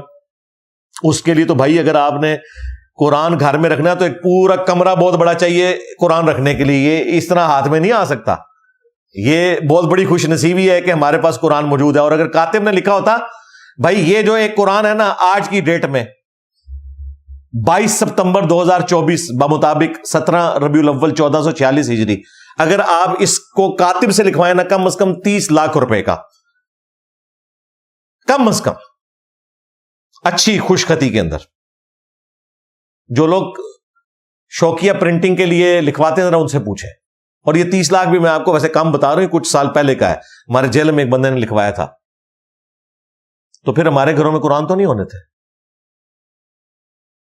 یہ تو اللہ بھلا کرے ہارون رشید کا, اس نے باہر سے بزرگان دین منگوائے. بزرگان دین اس وقت نہیں تھے, بعد میں مسلمان ہوئے, وہ کافر ہی تھے. چائنا سے کچھ لوگ منگوا لیے, کچھ رشیا سے, اور بیت الحکمہ جو ہاؤس آف وزڈم اس نے بنایا تھا 2 صدی ہجری کے اندر, پھر اس نے یہ لکھوانے شروع کیے. کاغذ بنانے کا طریقہ آ گیا مسلمانوں کے پاس, اور پھر یہ قرآن عام ہوا. ورنہ پہلے لوگ زبانی یاد رکھتے تھے. کہتے ہیں حدیث کی کتابیں پہلے کیوں نہیں اس طرح لکھی گئی؟ بھائی کاغذ نہیں تھا, کدھر لکھتے؟ زبانی یاد رکھنی تھی نا. قرآن نہیں تھا لکھا ہوا سوائے چند ایک نسخوں کے, وہ میچ کرنے کے لیے. لیکن یہ کہنا کہ نعوذ باللہ قرآن کو حضرت ابوبکر نے یا حضرت عثمان نے جمع کیے, بالکل جھوٹ ہے. نبی علیہ السلام خود قرآن لکھواتے تھے. صحابہ کرام حافظ قرآن کس طرح تھے؟ حافظ تو وہ ہوگا جسے پتا ہوگا قرآن یہاں سے شروع ہوتا ہے یہاں پہ ختم ہوتا ہے. اس کے بغیر کو حافظ ہو سکتا ہے؟ رینڈم صورتیں یاد ہونے سے آپ کیسے چیک کریں گے؟ لہٰذا یہ جو ایک مت مشہور ہے مسلمانوں میں بھی کہ حضرت ابوبکر کے دور میں قرآن جمع ہوا اور بعد میں حضرت عثمان نے اسے فائنلائز کیا، نہیں، نبی علیہ السلام خود قرآن امت کو دے کے گئے ہیں، ترتیب بھی بتا کے گئے ہیں، لکھوا کے بھی گئے ہیں۔ وہ کیا ہوا تھا وہ میں بعد میں آپ کو بتاتا ہوں۔ بخاری اور مسلم دونوں میں حدیث موجود ہے۔ ہماری ماں سیدہ عائشہ سلام اللہ علیہا کہتی ہیں کہ ایک دن نبی علیہ السلام گھر میں تشریف فرما تھے تو سیدہ فاطمہ آئیں، اور اما عائشہ کہتی ہیں اللہ کی قسم ان کی چال بالکل رسول اللہ کی طرح تھی، وہ فوٹو کاپی تھی، نبی علیہ السلام جس طرح چلتے تھے نا، تو سیدہ فاطمہ بالکل نبی علیہ السلام کی طرح چلتی تھی۔ تو نبی علیہ السلام نے انہیں ریسیو کیا، مرحبا پیاری بیٹی، اپنے ساتھ بٹھایا۔ اما عائشہ کہتی ہیں ہم چند ازواج حضور کی وہاں پہ موجود تھی لیکن تھوڑی دور بیٹھی ہوئی تھی۔ نبی علیہ السلام نے سیدہ فاطمہ کے کان میں سرگوشی کی، بس وہ سننا تھا تو سیدہ فاطمہ ہزاروں کے تار رونا شروع ہو گئی۔ اب بیویاں بھی یہ منظر دیکھ رہی ہیں لیکن انہیں پتہ نہیں ہے کہ یہ باپ بیٹی آپس میں کیا راز و نیاز کر رہے ہیں۔ یہ حدیث بخاری میں بھی ہے، مسلم میں بھی۔ پھر نبی علیہ السلام نے سیدہ فاطمہ کو اپنے قریب کیا، پھر ایک اور بات کی، وہ مسکرانا شروع ہو گئی۔ نبی صلی اللہ علیہ وآلہ وسلم اس مجلس سے اٹھ کے گئے تو اما عائشہ فوراً آئی اور سیدہ فاطمہ سے کہا کہ مجھے بتاؤ کہ رسول اللہ صلی اللہ علیہ وآلہ وسلم نے تمہارے کان میں کیا گفتگو کی؟ تو انہوں نے کہا کہ اللہ کی قسم میں نبی صلی اللہ علیہ وآلہ وسلم کا راز نہیں کھولوں گی۔ ظاہر وہ بات ہی ایسی تھی کہ اس وقت نہیں بتائی جا سکتی تھی، ورنہ ان بیویوں نے بھی رونا شروع کر دینا تھا۔ پھر سیدہ عائشہ کہتی ہیں کہ جب نبی صلی اللہ علیہ وآلہ وسلم کی وفات ہو گئی نا، اس کے بعد ایک دن جب سیدہ فاطمہ سے میری ملاقات ہوئی تو میں نے کہا کہ جو میرا حق ہے تم پر کہ میں تمہاری ماں لگتی ہوں رشتے میں، مجھے بتاؤ کہ نبی علیہ السلام نے اس وقت تمہارے کان میں کیا بات کی تھی؟ تو انہوں نے کہا ہاں اب میں بتا سکتی ہوں۔ تو انہوں نے کہا کہ نبی صلی اللہ علیہ وآلہ وسلم نے پہلی دفعہ میرے کانوں میں یہ راز بتایا کہ ہر سال حضرت جبرائیل علیہ السلام ایک دفعہ آتے تھے رمضان مبارک کے مہینے میں مجھ سے دورہ قرآن کرنے کے لیے، وہ مجھ سے قرآن سنتے تھے، اور پھر حضرت جبرائیل بتاتے تھے کہ اس آیت کو فلاں صورت میں فلاں جگہ رکھیں، کیونکہ آیتیں بھی کئی ایسی ہیں جو مختلف مواقع پہ نازل ہوئی ہیں، یکمشت نہیں بڑی بڑی صورتیں نازل ہوئی بھی۔ پھر وہ نبی علیہ السلام سے سنتے تھے کہ آپ اسی ترتیب میں پڑھ رہے ہیں جس ترتیب میں اللہ تعالیٰ نے لوح محفوظ میں رکھا ہوا ہے، اور اسے کنفرم کون کرتا تھا؟ حضرت جبرائیل علیہ السلام۔ لیکن اس سال حضرت جبرائیل علیہ السلام 2 دفعہ آئے ہیں دورہ قرآن کرنے کے لیے، یہ آپ کا آخری سال تھا، اور انہوں نے 2 دفعہ مجھ سے قرآن سنا۔ قرآن نبی علیہ السلام سے جب ہی سنا جا رہا تھا نا جب اس کی کوئی ترتیب تھی، بغیر ترتیب کے کوئی چیز سنی جا سکتی ہے؟ تو نبی علیہ السلام نے سورہ فاتحہ سے لے کے والناس تک حضرت جبرائیل کو سنایا 2 دفعہ۔ مجھے لگتا ہے کہ اب اگلے سال شاید میں زندہ نہ رہوں، یہ جو اتنی تاکید ہو رہی ہے نا کہ اس سال 2 دفعہ سنا گیا، مجھے لگ رہا ہے کہ یہ اب فائنل ہو رہا ہے۔ قرآن 23 سال میں قرآن نازل ہوا، تو اس میں میں رو پڑی۔ پھر نبی علیہ السلام نے میرے کان میں یہ کہا کہ کیا تم اس بات پہ راضی نہیں ہو کہ تم جنتی عورتوں کی سردار ہو، اور میرے اہل البیت میں سے سب سے پہلے میری وفات کے بعد تم مجھے آ کے ملو گی۔ اور 6 مہینے بعد سیدہ فاطمہ بھی بمشکل 22-23 سال کی عمر میں فوت ہو گئی۔ تو جب انہیں یہ تسلی ہوئی کہ 6 مہینے بعد میں اللہ کے نبی کے پاس پہنچ ہی جاؤں گی، تو ساتھ یہ بھی خوشخبری کہ جنتی عورتوں کی سردار، تو اس پہ وہ مسکرائیں۔ یہ حدیث بتا رہی ہے کہ نبی صلی اللہ علیہ وآلہ وسلم حضرت جبرائیل کے ساتھ دورہ قرآن کرتے تھے، اور اسی صورت میں کرتے تھے جب وہ ترتیب میں موجود تھا۔ اسی ترتیب سے نبی علیہ السلام حفاظ کو سکھایا کرتے تھے۔ حافظ قرآن اگر صحابہ میں تھے تو وہ کیسے تھے؟ حافظ بغیر ترتیب کے ہو سکتا ہے؟ ترتیب کس وقت ہوگی؟ جب نبی علیہ السلام سکھاتے ہوں گے، اور آپ علیہ السلام وہی لکھوایا کرتے تھے باقاعدہ۔ وہ حدیث بھی سن لیں، صحیح بخاری میں جنگ یمامہ جو مسلمہ کذاب کے خلاف لڑی گئی، اس میں سینکڑوں قاری قرآن کے شہید ہوئے۔ اس زمانے میں جو حفاظ تھے ان کے لیے ٹرم قاری کی یوز ہوتی تھی۔ ہمارے ہاں تو جسے صورتیں یاد ہوں اور تجوید آتی ہے اسے قاری کہتے ہیں، اور جسے نہ عربی صحیح طریقے سے آتی ہے وہ صرف رٹا مارا اسے حافظ کہتے ہیں. لیکن صحابہ کرام میں قاری اسے کہا جاتا تھا جو حافظ بھی ہو اور قرآن حکیم کو اچھے طریقے سے پڑھ بھی لیتا ہو. تو سیدنا عمر نے ریکویسٹ کی حضرت ابوبکر چونکہ خلیفہ تھے کہ کیوں نہ ہم نبی علیہ السلام کا جو لکھوایا ہوا قرآن ہے جو مختلف لوگوں کے پاس ریٹن فارم میں موجود ہے اسے ایک جگہ جمع کریں. ریٹن ریکارڈ سکیٹرڈ فارم میں تھا، کچھ ایک صحابی کے پاس ہے کچھ، لیکن وہ کنفلکٹ تو آتا ہی نہیں تھا، زبانی تو سب کو یاد تھا نا. اب مجھے بتائیں سورہ فاتحہ میرے پاس ریٹن نہ بھی ہو، ہمیں تو آتی ہے نا، زبانی آتی ہے. اب کوئی کہ جی سورہ فاتحہ فلاں گھر میں رکھی ہوئی ہے، سورہ بقرہ فلاں گھر میں رکھی ہوئی ہے، اگر حافظ ہے اسے تو فرق نہیں پڑتا. اور صحابہ کرام حافظ تھے، قاری تھے.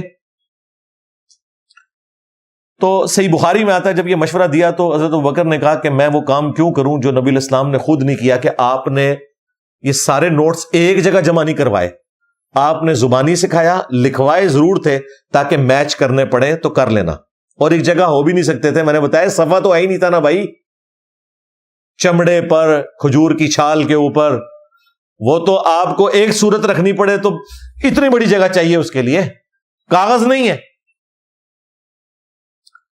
پھر حضرت ابوبکر قائل ہو گئے حضرت عمر کے مشورے پہ. پھر سیدنا ابوبکر نے زید ابن ثابت کو بلایا رضی اللہ تعالیٰ عنہ اور کہا کہ زید تم رسول اللہ کے کاتب وحی ہو. ان کے ماموں کو نہیں بلایا، اور ماموں اس وقت مسلمان ہوئے جس کے بعد بس تھوڑا سا ہی قرآن نازل ہوا ہے، اور یہ اتنے ظالم ہیں کہتے ہیں کہ جی ماموں کے بارے میں آپ رسول اللہ کی بھی کوئی بات بیان کرو گے نا بخاری مسلم سے تو قرآن مشکوک ہو جائے گا. اللہ کے بندو قرآن اگر مشکوک ہوتا تھا تو تمہارے ماموں کی ڈیوٹی کو نہیں حضرت ابوبکر نے لگائی. زید ابن ثابت کو بلایا اور کہا کہ تم رسول اللہ کی وحی لکھتے تھے تو تمہاری ڈیوٹی ہے کہ تم یہ تمام اصحاب سے نوٹس جمع کرو اور ایک جگہ لے کر آؤ. مجھے بتائیں یہ نوٹس جو سکیٹرڈ فارم میں تھے انہیں ایک ترتیب وہی شخص دے سکتا ہے جس کے دماغ میں آلریڈی موجود ہو کہ میں نے کون سی صورت کہاں رکھنی ہے کون سی کہاں رکھنی ہے. اس کا مطلب ہے حافظ تھے، قرآن ترتیب میں ہی تھا، ترتیب ہی بعد میں نہیں لگائی گئی. وہ کریمنگ کی بنیاد پہ انہوں نے نبی علیہ السلام کے نوٹس جمع کرنے شروع کیے. اور زید ابن ثابت کے الفاظ ہیں کہ اللہ کی قسم ابوبکر اگر مجھے یہ کہتے نا کہ یہ پہاڑ کھود کے اس کو دوسری جگہ شفٹ کر دو تو یہ میرے لیے زیادہ آسان تھا. قرآن کے حوالے سے اتنی بڑی ذمہ داری پوری کرنا ہی میرے لیے مشکل کام تھا. اور یہ مفتی صاحب کہہ رہے ہیں کہ جی وہ کاتب نے اگر غلط لکھ دیا تو بس اسی طریقے سے چلتا رہا. اللہ کے بندو وہ تو اس کو اتنی احتیاط سے کام کرتے تھے وہ سوچ بھی نہیں سکتے تھے غلط لکھنے کا. اب جب وہ قرآن جمع ہوا تو 2 قرآن کی آیات ایسی تھیں جو نہیں مل رہی تھی ریٹن فارم میں. کہتے ہیں جی آیات گمی ہوئی تھی. اور بھائی گمی بھی کہاں سے تھی؟ اگر گمی ہوئی ہوتی تو ڈھونڈی تو نہ جاتی. بھائی لوگوں کو پتا تھا کہ یہ آیتیں ہیں، اگر وہ گم گئی ہیں تو پھر یہ کس نے بتایا کہ وہ 2 آیات ہی جو گم گئی ہیں؟ وہ پتا تھا، وہ لکھا ہوا بخاری میں لقد جاءکم رسول من انفسکم سورہ التوبہ کی. ایک روایت میں کچھ اور آیات کا ذکر آتا ہے. صحابہ کو زبانی یاد تھی لیکن جو نبی علیہ السلام نے خود نوٹس لکھوائے ہوئے تھے نا وہ 2 آیتیں آپ علیہ السلام کی لکھوائی ہوئی نہیں مل رہی تھی کہ وہ کس بندے کے پاس ہے. وہ ایک بندے کے پاس ملی، سیدنا خزیمہ بن ثابت انصاری کے پاس. دوسرے کے پاس نہیں مل رہی تھی. زید بن ثابت نے یہ رول بنایا تھا کہ جب تک 2 صحابہ کے پاس کم از کم مجھے نوٹس نہ ملیں اس وقت تک میں اپنا یہ کام کمپلیٹ نہیں سمجھوں گا. یہ 2 آیات ایسی تھی جو کسی دوسرے صحابی کے پاس نہیں تھی، وہ بھی معجزہ ظاہر ہوا. وہ بخاری میں ہی آتا ہے اور پورا واقعہ سنن نسائی میں موجود ہے کہ نبی علیہ السلام نے اپنے مبارک زمانے میں ایک شخص کے ساتھ سودا کیا کسی سواری کا. آپ نے کہا کہ تم ادھر رکو، میں گھر سے رقم لا کے تمہیں دیتا ہوں اشرفیاں. نبی علیہ السلام گھر گئے, پیچھے سے کسی نے زیادہ قیمت لگا دی اس کو. جب حضور آئے تو اس نے کہا آپ کا تو میرا سودا ہی نہیں ہوا, اگر آپ سچے ہیں تو اپنا گواہ پیش کریں. وہاں سے حضرت خزیمہ گزر رہے تھے اور ان کا میں گواہی دیتا ہوں کہ تم نے اللہ کے نبی کے ساتھ سودا کیا. معاملہ سیٹل ہو گیا. بعد میں حضور نے کہا تم نے کہاں سے گواہی دے دی, تم تو موجود ہی نہیں تھے. ان کا یا رسول اللہ آپ کی مبارک زبان پہ میں نے اتنی بڑی بڑی گواہیاں دی ہیں کہ آپ کے پاس اللہ کا فرشتہ آتا ہے, اللہ کا پیغام لے کے آتا ہے, اے گواہی تو شاہی کوئی نہیں. پھر نبی علیہ السلام نے اس موقع پہ فرمایا تھا کہ ہر معاملے میں 2 گواہوں کی ضرورت ہے, لیکن اگر میرا خزیمہ کسی معاملے میں اکیلا بھی آ گیا تو اس کی گواہی 2 کے برابر تم نے شمار کر لینی ہے. صدق رسول اللہ صلی اللہ علیہ وسلم.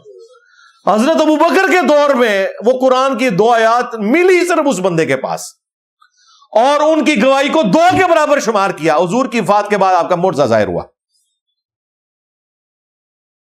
تو یہ اتنی ذمہ داری کے ساتھ کام کیا گیا. یہ نسخہ تیار ہو گیا, ایک نسخہ اتنی مشکل سے. بھائی اس زمانے میں کوئی پرنٹنگ پریس نہیں تھے, کاغذ نہیں تھا. یہ ایک ماڈل نسخہ تھا کہ اگر کہیں کوئی کنفیوژن ہے تو لوگ اس کو دیکھیں گے. اور یہ نسخہ حضرت ابوبکر نے نہیں لکھوایا, نبی علیہ السلام کا لکھوایا ہوا تھا. ایک جگہ پہ جمع کیا, کمپائل کیا, رسول اللہ کے پرسنل نوٹس جو لکھوائے ہوئے تھے, جس کو آپ علیہ السلام خود چیک کرتے تھے. یہ نہیں ہے کہ آپ بس لکھوا دیتے تھے, چیک بھی کرتے تھے. لکھوانے کے بعد کہتے تھے اسے پڑھو, پھر نبی علیہ السلام اسے ریکنفرم کرتے تھے کہ تم نے اس کو یوں نہیں یوں لکھنا ہے, فلاں آیت کو فلاں جگہ لکھنا ہے. پھر صحیح بخاری میں آتا ہے دوسری فیز آئی حضرت عثمان کے دور میں, کیونکہ مسلمانوں کی امپائر 3 بر اعظموں تک پھیل چکی تھی. حذیفہ ابن یمان رضی اللہ تعالیٰ عنہ آذربائیجان اور آرمینیا کی جنگ کے لیے حضرت عثمان جب لوگوں کو تیار کر رہے تھے, یہ رشیا بھی انہی کے دور میں فتح ہوا, تو انہوں نے دیکھا جو اجمی لوگ ہیں, رومنز اور پرشینز میں سے جو مسلمان ہوئے ہیں, وہ اپنے اپنے لہجے میں قرآن پڑھ رہے ہیں. تو حذیفہ ابن یمان نے کہا اے امیر المومنین, اس امت کو آپ اختلاف سے بچائیں اور ایک قرات کے اوپر انہیں جمع کریں, ڈائلیکٹ کے اوپر. یہ ڈائلیکٹ مختلف ہو سکتے ہیں. ہم یہاں جیلم کے جو لوگ ہیں, کسی کو بلانا ہو تو ہم کہتے ہیں ادھر آ, پنڈی کے لوگ کہتے ہیں ادھر آ. ورڈ ایک ہی ہے, ڈائلیکٹ ڈفرنٹ ہے. تو قرآن پڑھنے میں بھی عربی کے مختلف ڈائلیکٹ تھے, لوگ مختلف انداز میں پڑھ رہے تھے. تو سیدنا عثمان نے کہا کہ میں اب اسے عرب کے اس ڈائلیکٹ میں جمع کروں گا ریٹن فارم میں جس ڈائلیکٹ میں نبی صلی اللہ علیہ وآلہ وسلم نے قرآن لکھوایا تھا, جو قریش کا ڈائلیکٹ ہے. ویسے بخاری مسلم میں قرآن حکیم 7 قرات پہ نازل ہوا ہے, لیکن چونکہ نبی علیہ السلام خود قریش سے تعلق رکھتے تھے, حضرت عثمان غنی رضی اللہ تعالیٰ نے کہا کہ باقی قرات کو زبانی چلائیں گے. وہ آج تک چل رہی ہیں 7 قراتیں, لوگوں نے سبع عشرہ کے کورس کیے ہوئے ہیں, لیکن ریٹن فارم میں یہ ہمارے پاس بھی وہی ڈائلیکٹ چل رہا ہے, پوری دنیا میں ہی چلتا ہے. لیکن آپ عربی مختلف قاریوں کو سنیں گے, وہ مختلف ڈائلیکٹ پڑھ رہے ہوتے ہیں. وَالضُّحَىٰ وَاللَّيْلِ اِذَا سَجَا, ایک قرات میں سے پڑھا جاتا ہے وَالضُّحَىٰ وَاللَّيْلِ اِذَا سَجَے, وہ ڈائلیکٹ ہے. ہم پڑھتے ہیں سجا, وہ پڑھتے ہیں سجے, ورڈ ایک ہی ہے. لیکن چونکہ نبی علیہ السلام قریش سے تھے, بنو ہاشم سے, آپ صلی اللہ علیہ وآلہ وسلم کی قرات کو پوری کے پوری خلافت میں پھیلانا تھا, تو سیدنا عثمان نے وہی نسخہ منگوایا جو حضرت ابوبکر نے جمع کیا تھا. بخاری کی اس حدیث میں آتا ہے کہ وہ نسخہ حضرت ابوبکر کے بعد حضرت عمر کے پاس رہا. حضرت عمر نے اپنی بیٹی سیدہ حفصہ ام المومنین کو دیا, اور حضرت عثمان کے دور میں حضرت حفصہ سے ہی منگوایا گیا, جو ہماری ماں ہے اور حضرت عمر کی بیٹی رضی اللہ عنہما وعلیہم السلام. اور اس کو دیکھ کے پھر 3-4 کاپیاں اور تیار کی گئیں. حضرت عثمان نے, حضرت ابوبکر نے جو نبی علیہ السلام کے نوٹس جمع کیے تھے اس کی کاپیاں تیار کی تھی, خود کوئی ایڈ نہیں کیا. یہ مصحف عثمانی اس وجہ سے کہا جاتا ہے کہ انہوں نے اسے پوری خلافت میں پھیلایا، ورنہ وہ اگر دیکھا جائے تو وہ مصحف محمدیہ ہے صلی اللہ علیہ وآلہ وسلم، جسے کمپائل حضرت ابوبکر نے کیا تھا، حضرت عثمان نے صرف اس کی فوٹو کاپیز نکالی ہیں، اور جو بڑے بڑے سٹیز تھے وہاں بھجوا دیا، ایک پرشین امپائر کی طرف بھیج دیا، ایک رومن امپائر کی طرف، وہ علاقے جو مسلمانوں کے پاس آ گئے تھے، ایک مدینہ شریف میں نسخہ رکھ لیا، اور وہ نسخوں میں سے چند ایک نسخے آج بھی موجود ہیں۔ ایک خود حضرت عثمان کے پاس تھا جس کی وہ تلاوت کر رہے تھے، فَسَيَكْفِيكَهُمُ اللَّهُ، سورہ البقرہ کی آیت پہ پہنچے، اس آیت کے اوپر حضرت عثمان کے خون کے دھبے آج بھی موجود ہیں۔ توپ کاپی میوزیم میں وہ قرآن رکھا ہوا ہے حضرت عثمان کا، کسی کو کوئی خدشہ ہو وہ چیک کر سکتا ہے۔ ہماری کتاب آج تو کاربن ڈیٹنگ ہو سکتی ہے، کوئی کہہ نہیں سکتا یہ بعد میں لکھا ہوا ہے، آپ کو لائف پتہ چل جائے گی۔ پچھلے دنوں بھی ایک نسخہ ملا انہیں جو انگلینڈ کے میوزیم میں رکھا ہوا ہے، سورہ طٰہٰ کی کچھ آیات تھیں، ایگزیکٹلی وہی ہیں جو ہمارے قرآن میں لکھی ہوئی ہیں۔ قرآن کا سب سے بڑا معجزہ ہے۔ آج جو نان مسلم مسلمان ہو رہے ہیں نا، سب سے زیادہ جن باتوں سے امپریس ہوتے ہیں نا عقیدہ توحید کے بعد، وہ یہ ہے کہ یار قرآن کا کوئی ورژن ہی نہیں ہے۔ وہ جو آپ کو ملتی ہیں چیزیں وہ قرات ہیں، ساتھ وہ ڈائلیکٹ ہیں، وہ نبی الاسلام کی امت کے لیے ثانی اللہ تعالیٰ نے فرما دی کہ وہ اس طریقے سے بھی پڑھ سکتے ہیں۔ آج پوری دنیا میں جو قرآن چلتا ہے نا، جو سکھایا جاتا ہے، وہ اسی ڈائلیکٹ میں جو قریش کی ڈائلیکٹ ہے، اسی میں ریٹن فارم میں رکھا جاتا ہے، وہی آگے سکھایا جاتا ہے۔ جو آپ عربی قاریوں کو بھی سنتے ہیں، امام کعبہ کو سنتے ہیں، مسجد نبوی کے امام کو، یا ہمارے جو یہاں اچھا قرآن پڑھ لیتے ہیں، وہ اسی ڈائلیکٹ میں پڑھ رہے ہوتے ہیں جو قریش کا ہے، جو سیدنا عثمان کا وہ مصحف عثمانی کہلاتا ہے۔ بیسیکلی وہ سیدنا ابوبکر نے نبی الاسلام کے نوٹ جمع کیے تھے، انہی کی کاپیز آگے نکالی گئی تھی۔ تو یہ آپ کو ہسٹوریکل کریکشن ہونی چاہیے، کیونکہ میں نے اکثر مسلمانوں کو بھی سنا ہے، وہ کہتے ہیں قرآن تو نبی الاسلام کے بعد جمع ہوا۔ اللہ کے بندو، اگر اللہ کے نبی قرآن نہیں اس امت کو دے کے گئے، قرآن میں تو آیا تھا کہ اے نبی صلی اللہ علیہ وآلہ وسلم، سورۃ المائدہ میں، بلغ ما انزل الیک من ربک، آپ پہنچا دیں جو کچھ آپ کے رب کی طرف سے آپ پر نازل ہوا، اور اگر آپ نے نہ پہنچایا تو آپ نے رسالت کا فریضہ ہی ادا نہیں کیا۔ تو نبی الاسلام تو اپنا فریضہ ادا کر کے گئے، نبی صلی اللہ علیہ وآلہ وسلم نے اپنا فریضہ ادا کیا ہے، امت تک قرآن پہنچایا ہے، الحمدللہ۔ باقی اس میں اس لیول تک حفاظت ہے کہ بخاری مسلم دونوں میں حدیث موجود ہے، ایک کاتب وحی تھا جس نے سورۃ البقرہ اور سورہ آل عمران خود نبی الاسلام سے پڑھی تھی، بعد میں مرتد ہو گیا، شیطان غالب آیا، اور پھر اس نے یہ بکواس کی کہ نبی کو تو کچھ نہیں آتا، جو میں لکھ دیتا ہوں وہی ہوتی ہے۔ ایسے ہوتا ہے بھائی، یہ میں اس بات کا جواب دے رہا ہوں کہ بھی کاتب نے غلط بھی لکھ دیا تو چلتا رہا، اس طرح ہو سکتا ہے؟ نبی الاسلام نے کہا کہ زمین اسے قبول نہیں کرے گی، دفناتے تھے زمین باہر پھینک دیتی تھی۔ بعض لوگوں کو گمان ہوا کہ شاید یہ رسول اللہ کے ساتھی یہ کرتے ہیں، اسے اوپنلی سب کے سامنے دفنایا گیا دن کی روشنی میں، پھر زمین نے باہر پھینک دیا۔ کئی دفعہ یہ عمل ہوا، پھر انہوں نے اس کی لاش کو باہر رہنے دیا، ان کا یہ اب زمین میں نہیں جائے گا۔ اتنا بڑا مجرم کاتب وحی ہو کر مرتد ہوا تو رسول اللہ صلی اللہ علیہ وآلہ وسلم کی نبوت کے اوپر ڈائریکٹ اٹیک ہے۔ یہ معجزہ ظاہر کرنا ضروری تھا۔ اس سے آپ اندازہ لگائیں یہ کتنا سینسٹیو ایشو ہے۔ یہ اس طرح نہیں ہو سکتا کہ کاتب نے غلط لکھ دیا اور ویسے ہی آج تک چلتا آ رہا ہے، اور بھائی جس نے صحیح لکھا تھا وہ جب مرتد ہو گیا اسے زمین نے قبول نہیں کیا، اور سب کے سامنے معجزہ یہ ظاہر ہوا، نبی الاسلام کی پروفیسی پوری ہوئی کہ اس کا جرم اس بڑے لیول کا ہے کہ زمین اسے قبول نہیں کرے گی۔ یہ حدیث بخاری میں بھی ہے اور مسلم میں بھی ہے۔ لہذا اس حدیث سے یہ بات بھی پتہ چل گئی کہ کسی شخص کا کاتب وحی ہونا بھی کوئی فضیلت نہیں ہے اگر اس کے اعمال درست نہیں ہے، ورنہ یہ تو اوریجنل کاتب وحی تھا جو خود نبی علیہ السلام سے پڑھا ہوا تھا، اس کا کاتب وحی ہونا بھی اسے کام نہیں آیا، جب مرتد ہوا تو فارغ ہو گیا، سیدھی سی بات ہے۔ لہذا آج کی ڈیٹ میں بھی اگر کوئی شخص نیک اعمال کرتا ہے تو اس کا نفع اسے اسی صورت میں ملنا ہے جب وہ مرتے دم تک ایمان کے اوپر قائم رہے گا۔ ربنا لا تزغ قلوبنا بعد اذ هديتنا وهب لنا من لدنك رحمة انك انت الوهاب، آمین۔ اللہم من احییتہ منا فاحیہ علی الاسلام ومن توفیتہ منا فتوفہ علی الایمان آمین. اب میرے بھائیو آخری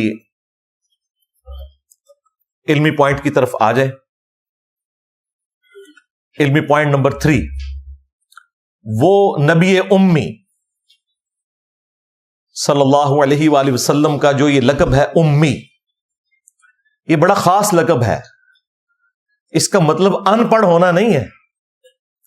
اس کا مطلب یہ ہے کہ نبی صلی اللہ علیہ وآلہ وسلم دنیا میں کسی سے پڑھے لکھے نہیں تھے، بلکہ اللہ نے ڈائریکٹ آپ کو علم سکھایا. یہ ہے اس کا معنی. اور یہ نبی علیہ السلام کی وہ خوبی ہے، جو آپ کی وہ نشانی ہے جو اگلی الہامی کتابوں میں آپ کی خصوصیت بنا کے اللہ تعالیٰ نے نازل فرمائی تھی کہ جو آخری نبی ہوں گے نا وہ امی ہوں گے. باقی انبیاء اکرام کو جو کتابیں دی گئیں سلیبس کی فارم میں دی گئیں، یکمشت ہی دے دی گئیں، لیکن ہمارے نبی علیہ السلام کے سینے پر قرآن نازل ہوا 23 سال تک ہوتا رہا، اور اللہ نے یاد بھی کروایا. اور وہ قرآن کہ جس کے بارے میں قرآن میں آیا لو انزلنا هذا القرآن على جبل لرأيته خاشعا متصدعا من خشیت اللہ، اگر ہم یہ پہاڑ پر نازل کرتے نا وہ بھی اللہ تعالیٰ کے روب کی وجہ سے دب جاتا، پھٹ جاتا. کیوں؟ یہ اللہ کا کلام ہے، اللہ کی صفت ہے. اللہ کی تجلی سے کوہ طور ریزہ ریزہ ہو گیا تھا نا.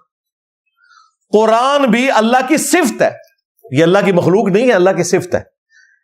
اس کے اندر بھی اللہ نے وہی خوبی رکھی ہے کہ اگر یہ بھی پہاڑ پر نازل ہوتا تو ریزہ ریزہ ہو جاتا ہے. یہ تو پھر نبی علیہ السلام کا دل مبارک ہے، یہ اس کی خوبی ہے کہ اللہ تعالیٰ نے اس کے اوپر قرآن کو نازل کیا. الحمدللہ. سورۃ الاعراف کی آیت نمبر 157 میں اللہ تعالیٰ نے نبی صلی اللہ علیہ وآلہ وسلم کے امی ہونے کا ذکر کیا. ویسے تو کئی مقامات میں ہے، لیکن یہ خاص اسپیسیفک مقام ہے کیونکہ اس میں اگلی کتابوں کا بھی ذکر ہے. الذین یتبعون الرسول، اہل ایمان کا ذکر اللہ تعالیٰ فرما رہا ہے کہ یہ وہ لوگ ہیں جو ایسے رسول کی اتباع کرتے ہیں. النبی الامی الذی یجدونہ مکتوبا عندہم فی التوراۃ والانجیل،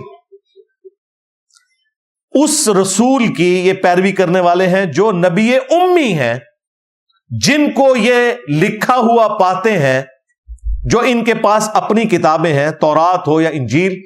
ان میں اس نبی علیہ السلام کی اللہ تعالیٰ نے خوبیاں بیان فرمائی ہیں کہ یہ نبی امی ہے. پھر آگے بھی ذکر ہوا کہ وہ ان کے اوپر جو بوجھ ہیں ان کو دور کرتے ہیں، پاکیزہ چیزیں ان کے لیے حلال کرتے ہیں، اور جو انہوں نے مختلف قسم کی رسومات خود ساختہ بنا لی تھی، وہ جو غلامی کے طوق تھے، ان سے اللہ تعالیٰ نے اس نبی کے ذریعے نجات دی. کافی لمبی آیت ہے، لیکن یہ پورشن آج میں نے صرف اتنی ڈسکس کرنا تھا کہ تورات اور انجیل میں بھی نبی امی کا ذکر ہے صلی اللہ علیہ وآلہ وسلم. پچھلے دنوں جب آسٹریلیا کے بشپ نے ماربری ایمینول نے قرآن حکیم کے حوالے سے 5 اعتراضات کیے تھے، اور اسلام کے حوالے سے اور پیغمبر اسلام کے حوالے سے صلی اللہ علیہ وآلہ وسلم، تو اس میں نے کافی سارے ریفرنسز دیے تھے. ان میں سے 2 ریفرنسز میں دے دیتا ہوں. ایک اولڈ ٹیسٹمنٹ سے، تورات سے، ڈیوٹرانومی چیپٹر ہے، کتاب الاستثناء، باب نمبر 18 ہے، اس کا چیپٹر نمبر 18 اور ورس نمبر 18 ہے. اللہ تعالیٰ نے موسیٰ علیہ السلام کو یہ وحی کی کہ میں تیرے جو یہ فالورز ہیں ان کے بھائیوں میں سے، یعنی یہ بنو اسرائیل ہیں، ان کے بھائی کون؟ بنو اسماعیل،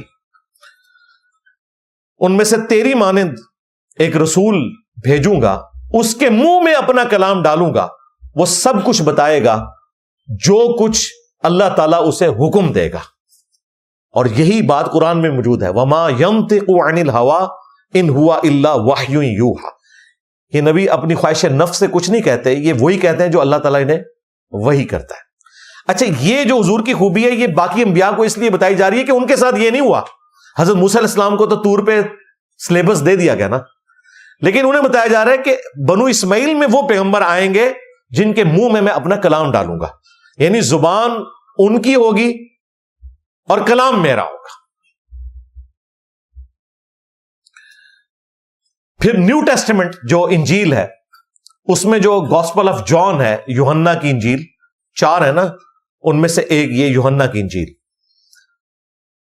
چیپٹر نمبر 16 میں آیا کہ حضرت عیسیٰ ابن مریم اپنے حواریوں سے کہتے ہیں یہ جو باقی الہامی کتابیں یہ اس طرح نہیں ہے جس طرح قرآن حکیم ہے، آپ سمجھ لیں قرآن بخاری مسلم کو اگر مکس کر دیا جائے نا تو اس طرح کر کے وہاں پہ مکسچر ہوا ہے، ان کے نبی کی جو احادیث ہیں وہ بھی اس کے اندر شامل ہوئی ہیں، جو کچھ سنا انہوں نے وہ مکس ہے، اس فارم میں نہیں ہے۔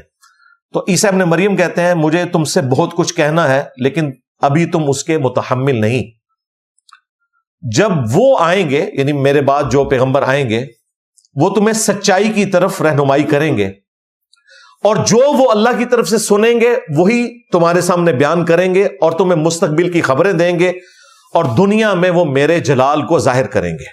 اور حقیقت بات ہے عیسیٰ ابن مریم کا دفاع اگر کسی شخصیت نے کیا ہے نا تو وہ محمد رسول اللہ ہے صلی اللہ علیہ وآلہ وسلم۔ اس کی وجہ یہ ہے کہ دنیا میں جو مذہبی لوگ تھے وہ تو جیوز تھے، انہوں نے تو انہیں آؤٹ آف ویڈ لاک کہنا شروع کر دیا، دجال کہنا شروع کر دیا، نعوذ باللہ۔ آج اگر مسلمان دنیا میں نہ ہوتے اور رسول اللہ کی تعلیمات ہمارے پاس نہ ہوتی تو صرف کرسچنز ہی حضرت عیسیٰ کو مان رہے تھے،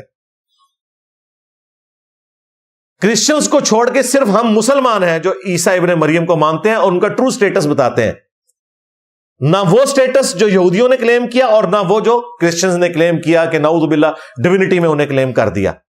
ہم بتاتے ہیں کہ وہ اللہ کے بندے ہیں، وجیہن فی الدنیا والآخرہ ہیں، دنیا اور آخرت میں اللہ کے مقرب ہیں، ان کی پیدائش معجزانہ ہے، ان کو جو معجزات دیے گئے وہ کسی اور پیغمبر کو نہیں دیے گئے، مردوں کو زندہ کر دینا اللہ کے حکم سے، مٹی کی مورت میں پھونک مارنا اس کا پرندہ بن جانا اللہ کے حکم سے، اسی طریقے سے جو اندھے ہیں انہیں آنکھیں دینا، بینائی دینا اللہ کے حکم سے، کوڑی کے مریضوں کو شفا یاب کر دینا، پھر ان کا دنیا سے اٹھایا جانا معجزہ ہے، پھر دنیا میں دوبارہ آنا معجزہ ہے، ہاں، اور کسی پیغمبر نے واپس نہیں آنا، ٹھیک ہے، اور بغیر باپ کے پیدا ہونا معجزہ ہے، اور کوئی پیغمبر بغیر باپ کے پیدا نہیں ہوا۔ حضرت آدم علیہ السلام کی مثال صرف سمجھانے کے لیے اللہ تعالیٰ نے دی ہے، ورنہ آدم علیہ السلام تو ایک اسپیشل کیس ہے، ان کی تو ماں بھی نہیں تھی، باپ بھی نہیں تھے، وہ تو اللہ تعالیٰ نے ایک اسپیشل انسان بنایا۔ انسانیت میں حضرت عیسیٰ علیہ السلام کو اللہ تعالیٰ نے وہ خوبیاں دی ہیں جو باقی پیغمبروں کو نہیں دی، اور یہ سب کچھ کس نے بتایا؟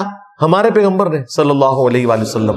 لہٰذا یہ نیو ٹیسٹمنٹ کی خوبی جو رسول اللہ کے حوالے سے بیان ہوئی وہ پوری ہوئی، اور اس کا ذکر جو ہے وہ سورہ الصف میں بھی ہے کہ عیسیٰ ابن مریم کہتے ہیں کہ میں بنی اسرائیل کی طرف اللہ کا پیغمبر ہوں، اور اپنے بعد تمہیں میں ایک ایسے نبی کی بشارت دیتا ہوں جن کا نام احمد ہوگا۔ نبی علیہ السلام کا ایک نام احمد بھی ہے، بخاری میں حدیث ہے نبی علیہ السلام نے کہا کہ میں محمد ہوں، میں احمد ہوں، میں ماحی ہوں، میں عاقب ہوں، میں حاشر ہوں۔ قیامت جو ہے اور حشر میرے قدموں میں ہوگا۔ نبی علیہ السلام مہمان خصوصی ہیں قیامت کے دن کے۔ عسیٰ ان یبعثک ربک مقاما محمودا، ان قریب ہم تمہیں اس مقام پر فائز کریں گے کہ ہر شخص تمہاری تعریف بیان کرے گا۔ اللہم صلی علی محمد وعلی آل محمد۔ اللہ تعالیٰ ہمیں ان لوگوں میں شامل فرمائے جن کو رسول اللہ کی شفاعت ملے گی، آمین صلی اللہ علیہ وآلہ وسلم۔ تو یہ نبی علیہ السلام کی خوبی بیان ہوئی کہ آپ نبی امی ہیں، اللہ تعالیٰ آپ کے دل پہ کلام نازل کرے گا، آپ کے منہ میں اللہ تعالیٰ کا کلام ہوگا، یہ وہ خوبی ہے جو اور کسی پیغمبر کی نہیں تھی، لہٰذا نبی امی آپ کو کہا جاتا ہے۔ ویسے تو آپ امیین میں آئے، اس اعتبار سے بھی نبی امی ہے، اور مکہ کو بھی ام القرا کہا گیا ہے قرآن میں، بستیوں کی ماں، تو مکی ہونے کی وجہ سے بھی آپ امی ہیں، ام القرا۔ اس کا مطلب نعوذ باللہ کوئی ان پڑھ ہونا نہیں، اور نہ مفتی صاحب نے ان پڑھ کا لفظ استعمال کیا، انہوں نے صحیح لفظ استعمال کیا کہ نبی علیہ السلام پڑھے لکھے نہیں تھے، اور یہ آپ کا معجزہ تھا۔ آپ سوچ رہے ہوں گے معجزہ کیسے؟ ہمارے ہاں تو اس کو عیب تصور کیا جاتا ہے، مجھے بتائیں ڈاکٹر اقبال کا شاعر ہونا کیا ان کی خوبی نہیں ہے؟ لیکن رسول اللہ کا شاعر ہونا آپ کا عیب ہے. وما علمناہ الشعر وما ينبغی لہ، ہم نے اس نبی کو شعر کہنا نہیں سکھایا اور نہ یہ ان کی شان کے لائق تھا، بلکہ یہ تو اللہ کی کتاب ہے جو ان پہ نازل ہوئی ہے.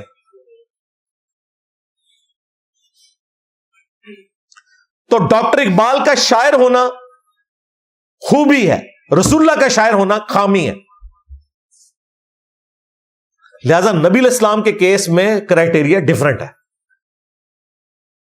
عام بندے کا لکھا پڑھا ہونا خوبی ہے، نبی علیہ السلام کا لکھا پڑھا ہونا آپ کے حق میں خامی ہے. کیوں؟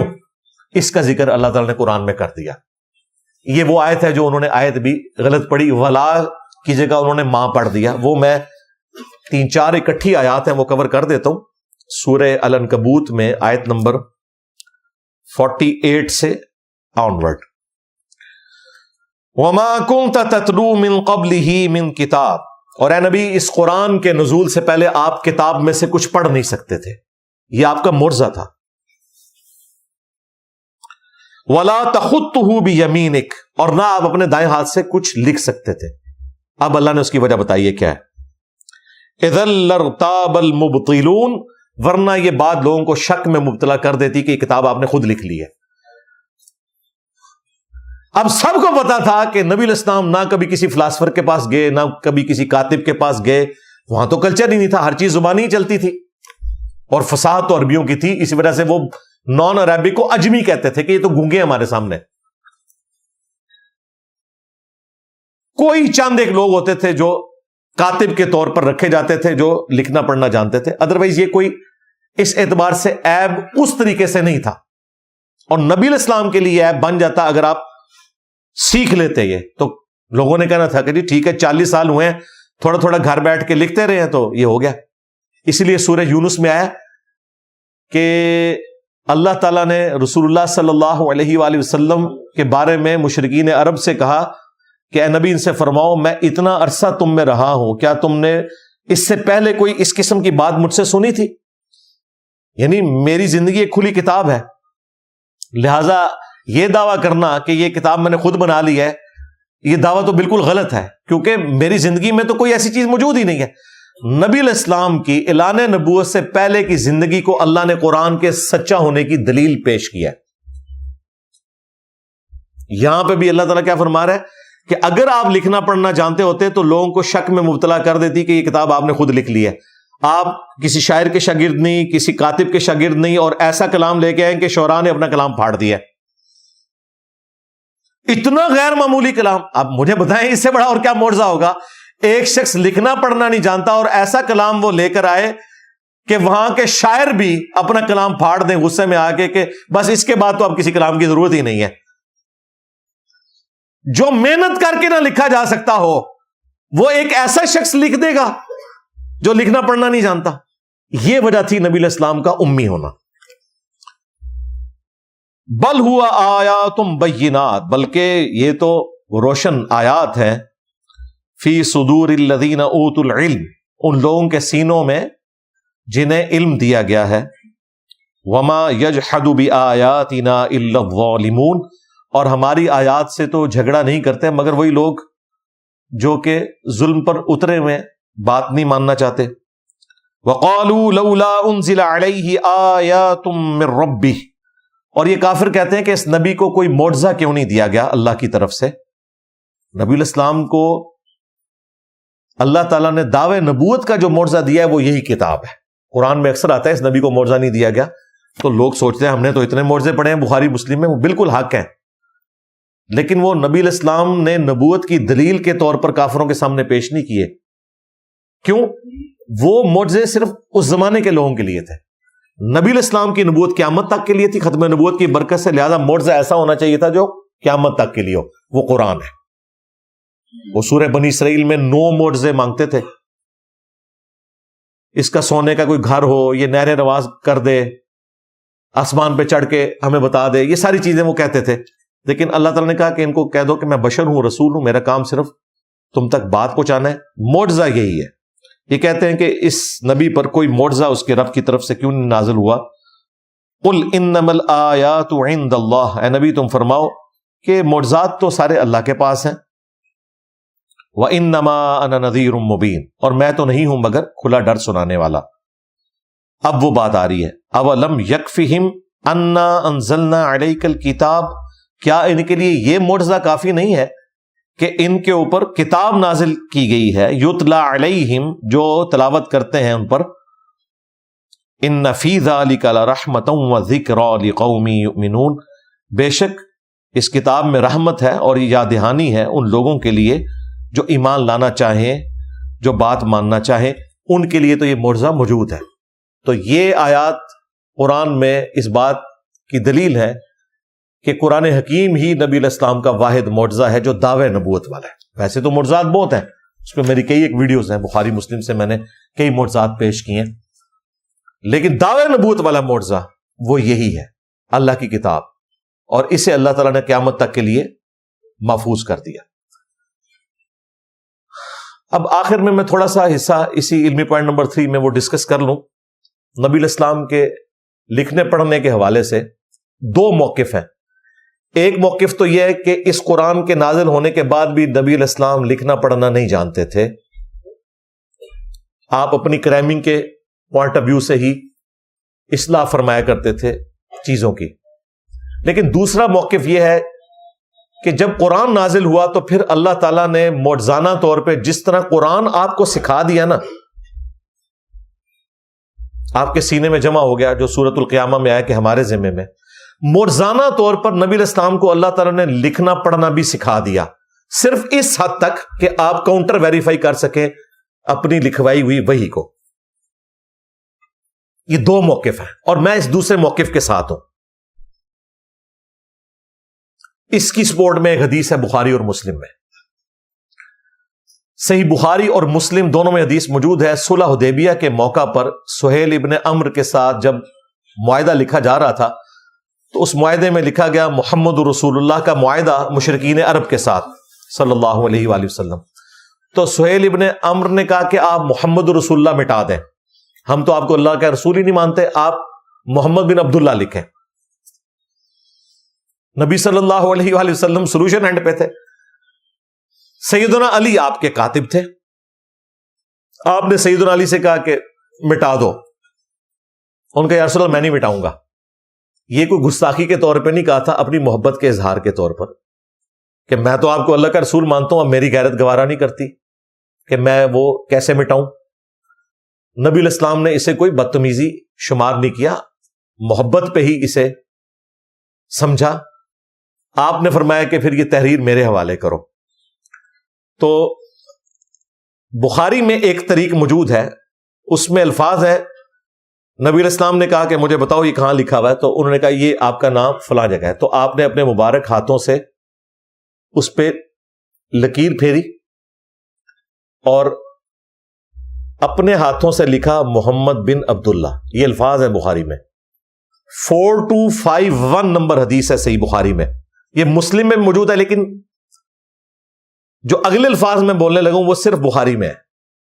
بخاری میں یہ الفاظ ہے کہ نبی علیہ السلام کی ہینڈ رائٹنگ اتنی اچھی نہیں تھی، کیونکہ آپ لکھتے نہیں تھے نا، یہ آپ نے مجبوراً لکھا. تو وہ راوی نے یہ بھی نقل کیا کہ آپ اتنی مہارت کے ساتھ لکھ نہیں سکتے تھے جس طرح ایک کاتب لکھ سکتا ہے. اور یہ اس بات کی دلیل تھی کہ نبی علیہ السلام کو یہ معجزانہ طور پر جو چیز سکھائی ہے اللہ تبارک و تعالیٰ نے، تو بس وہ اسی حد تک ہے کہ آپ علیہ السلام کو کبھی ضرورت پڑے تو آپ کسی لفظ کو سیدھا کر دیں یا آپ اسے کاؤنٹر ویریفائی کر لیں کہ ادھر کیا لکھا ہوا ہے، بس دیٹس آل. لہذا جو پہلی پارٹی ہے نا جس کا یہ موقف ہے کہ اس قرآن کے نزول کے بعد بھی آپ لکھنا پڑھنا نہیں جانتے تھے اور یہ کوئی آپ کا عیب نہیں ہے، ان کی بات بھی کسی حد تک درست ہے. نبی علیہ السلام کے کیس میں یہ عیب ہے ہی نہیں ہے. میجورٹی محدثین اسی طرف کھڑے ہوئے ہیں کہ قرآن کے نزول کے بعد بھی آپ علیہ السلام لکھنا پڑھنا نہیں جانتے تھے، یہ آپ کا معجزہ تھا. ان پڑھ نہیں ہم کہیں گے. اور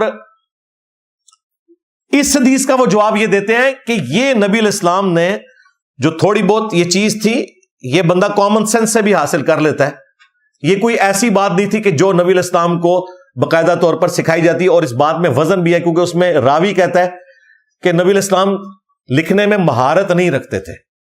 یہ اس بات کا ثبوت ہے کہ نبی علیہ السلام لکھنا پڑھنا نہیں جانتے تھے. جن لوگوں کا یہ موقف ہے وہ بھی اپنی جگہ پر درست ہے. اب دیکھیں کسی محدث نے اس کو رسول اللہ کی گستاخی شمار نہیں کیا. مجھے بتائیں جب یہ بخاری میں الفاظ موجود ہیں کہ آپ اچھے طریقے سے لکھ نہیں سکتے تھے، آج کی ڈیٹ میں تو 295C لگا دینی تھی مولویوں نے. اور میں دیکھ رہا ہوں مولوی حدیثیں بیان کر رہے ہیں، وہ لاہور کا ایک چھوٹو مولوی ہے نا، اس نے حدیث بیان کی بخاری مسلم سے، لیکن یہ والا طریق اس نے سکپ کر دیا. اس نے نا بخاری میں سے دوسری سند اٹھائی. اسے پتا تھا اگر میں نے یہ والی سند بتائی، اچھا باقیوں کے نمبر بتاتا جا رہا ہے، جب یہ حدیث آئی ہے نا تو اس کا یہ والا نمبر نہیں بتایا، باقی طرق بتائیں یہ نہیں بتائے، کیونکہ اس کے عقیدے کے خلاف جانے تھے. تو یہ 2 نمبری میں نا پھر تسلی سے نا سارے دیکھتا ہوں یہ کیا کیا چلاکی کہاں پہ کر رہے ہیں. اور یہ وہ باتیں یہ جو میں آج نہیں ریکارڈ کرا رہا، کوئی سوچ رہا ہوگا شاید مفتی طارق مسعود صاحب کی وجہ سے میں ریکارڈ کرا رہا ہوں. سرکار 8 سال پہلے، کتنے سال؟ 8 سال پہلے یہ ساری باتیں میں نے ریکارڈ کرائی تھی جب قرآن کی تفسیر میں یہ آیات آئی تھی. اور وہ میرا کلپ بھی اس وقت کا اپلوڈ ہے. اس کلپ کی ہیڈنگ پتہ کیا ہے؟ نبی صلی اللہ علیہ وآلہ وسلم کی ہینڈ رائٹنگ. آپ یوٹیوب پہ جا کے ٹائپ کریں، 8 سال پرانا کلپ کھل جائے گا. اس میں نے یہی حدیث بیان کی ہوئی ہے بخاری کی، اور یہ سارے الفاظ اس میں بیان کیے ہوئے ہیں. لیکن چونکہ آج ایک ٹاپک تھا میں نے اسے ریپیٹ کیا. کوئی یہ نہ سمجھے کہ انجینئر صاحب جو ہے وہ ابھی جو ہے وہ کوئی دریافت کر کے لا رہے ہیں چیزیں، یا کوئی ادھر ادھر سن رہے ہیں. بھائی یہ ادھر ادھر سے جو لوگ بیان کر رہے ہیں وہ بھی ادھوری بیان کر رہے ہیں. میں نے اس وقت یہ بیان کیا جب ان کو پتہ ہی نہیں تھا کہ یہ باتیں لکھی ہوئی ہیں. ابھی بھی یہ وہ پوری باتیں نہیں بیان کر رہے. وہ والا طریق نہیں اس نے بیان کیا کہ نبی علیہ السلام کی ہینڈ رائٹنگ خوبصورت نہیں تھی، وہ اچھے طریقے سے نہیں لکھ سکتے تھے. یہ آپ کا عیب نہیں تھا، یہ آپ کی خوبی تھی کہ واقعی اللہ تعالیٰ نے آپ کو اس اعتبار سے مرزانہ طور پر یہ کوالٹی دی ہوئی تھی تاکہ کافر آپ کے حوالے سے کسی شک میں مبتلا نہ ہو جاتے. ورنہ تو آپ کے گھر میں بھی کوئی لکھوایا ہوا نسخہ ملتا تو لوگ کہتے یہ تو حضور نے خود لکھا ہوا ہے. وہ لوگوں کو یہ بھی پتا چل گیا کہ آپ علیہ السلام اگر لکھتے بھی تو اس قسم کی ہینڈ رائٹنگ جو کاتب لکھ سکتا ہے وہ آپ نہیں لکھ سکتے تھے. یہ اللہ تعالیٰ نے آپ کو معجزہ دیا تھا. اب اس میں جو مفتی صاحب سے تھوڑی سی مس ہینڈلنگ ہوئی میں سمجھتا ہوں، وہ جاپان کے ڈاکٹرز کا اور سائنٹسٹ کا ذکر کرتے کرتے انہوں نے کہا کہ وہ تو پڑھے لکھے ہیں اور نبی علیہ السلام پڑھے لکھے نہیں ہیں، تو اس کے باوجود دنیا ان کو فالو کرتی ہے، ان کو انٹرسٹ کے طور پہ سنتی ہے، لیکن فالو رسول اللہ کو کرتی ہے. اب بیسیکلی تو نبی علیہ السلام کی شان کے اعتبار سے یہ بات کر رہے تھے، لیکن یہ کمپیریزن کروانا بالکل غلط ہے. ان ڈاکٹرز کی فیلڈ اپنی جگہ ہے، نبی علیہ السلام کی وہ فیلڈ نہیں تھی. اگر آپ کی وہ فیلڈ ہوتی تو آپ اس فیلڈ میں بھی سب سے ٹاپ پر ہوتے. یہ نبی علیہ السلام کا عیب نہیں ہے. آج اگر کوئی نان مسلم ہمیں کہتا ہے کہ تمہارے نبی نے تمہیں ایٹم بم بنانے کا طریقہ کیوں نہیں بتایا، اس لیے کہ نبی علیہ السلام ہمارے ایٹم بم بنانے کے استاد نہیں ہے. آپ کو اللہ تعالیٰ نے ہماری ہدایت کا امام بنا کے بھیجا ہے. آپ کی ذمہ داری صرف یہ تھی، اور یہ چیز نبی علیہ السلام نے بڑی کھول کر کلیریفائی کی تھی اپنے امتیوں کو، اور کوئی شرم محسوس نہیں کی. وہ آخری حدیث ہے جو میں نے اس ٹاپک میں بیان کرنی ہے، اور یہ بھی میں کئی دفعہ بیان کر چکا ہوں. صحیح مسلم میں اوپر تلے 3 احادیث ہیں اکٹھی. یہ احادیث مشکات کے اندر بھی موجود ہیں. ان احادیث کے اوپر باب امام نووی نے باندھے ہیں، وہ بھی 8 سے 600-700 سال پہلے، کیونکہ امام مسلم صرف حدیثیں لکھتے تھے، باب نہیں باندھتے تھے. اور باب پتہ کیا باندھا ہے؟ کن معاملات میں رسول اللہ کی اطاعت واجب ہے اور کن میں نہیں ہے. اب آپ سوچ رہے ہوں گے کہ کون سے ایسے معاملات ہیں جن میں نبی علیہ السلام کی پیروی واجب نہیں ہے امت کے اوپر. اس کے نیچے یہ 3 حدیثیں لے کے آئے ہیں. بڑا مشہور واقعہ ہے، نبی علیہ السلام جب مدینہ شریف گئے تو مدینے کے لوگ اچھی فصل حاصل کرنے کے لیے کھجور کا نر اور مادہ کا ملاب فزیکلی خود کروایا کرتے تھے. آج بھی یہ سلسلہ جاری ہے اس طریقے سے. تو نبی علیہ السلام نے جب یہ عمل دیکھا تو آپ نے فرمایا اگر ایسا نہ کرو تو پھر کیا ہوگا. ان کا یا رسول اللہ فصل کم ہو جاتی ہے، اس لیے ہم اس طرح کرتے ہیں. آپ علیہ السلام وہاں سے چلے گئے. آپ نے نہ تو انہیں منع فرمایا تھا اور نہ اس کے اوپر کوئی ایمفسائز کیا تھا، صرف آپ نے کہا کہ اگر ایسا نہ کرو تو کیا ہے.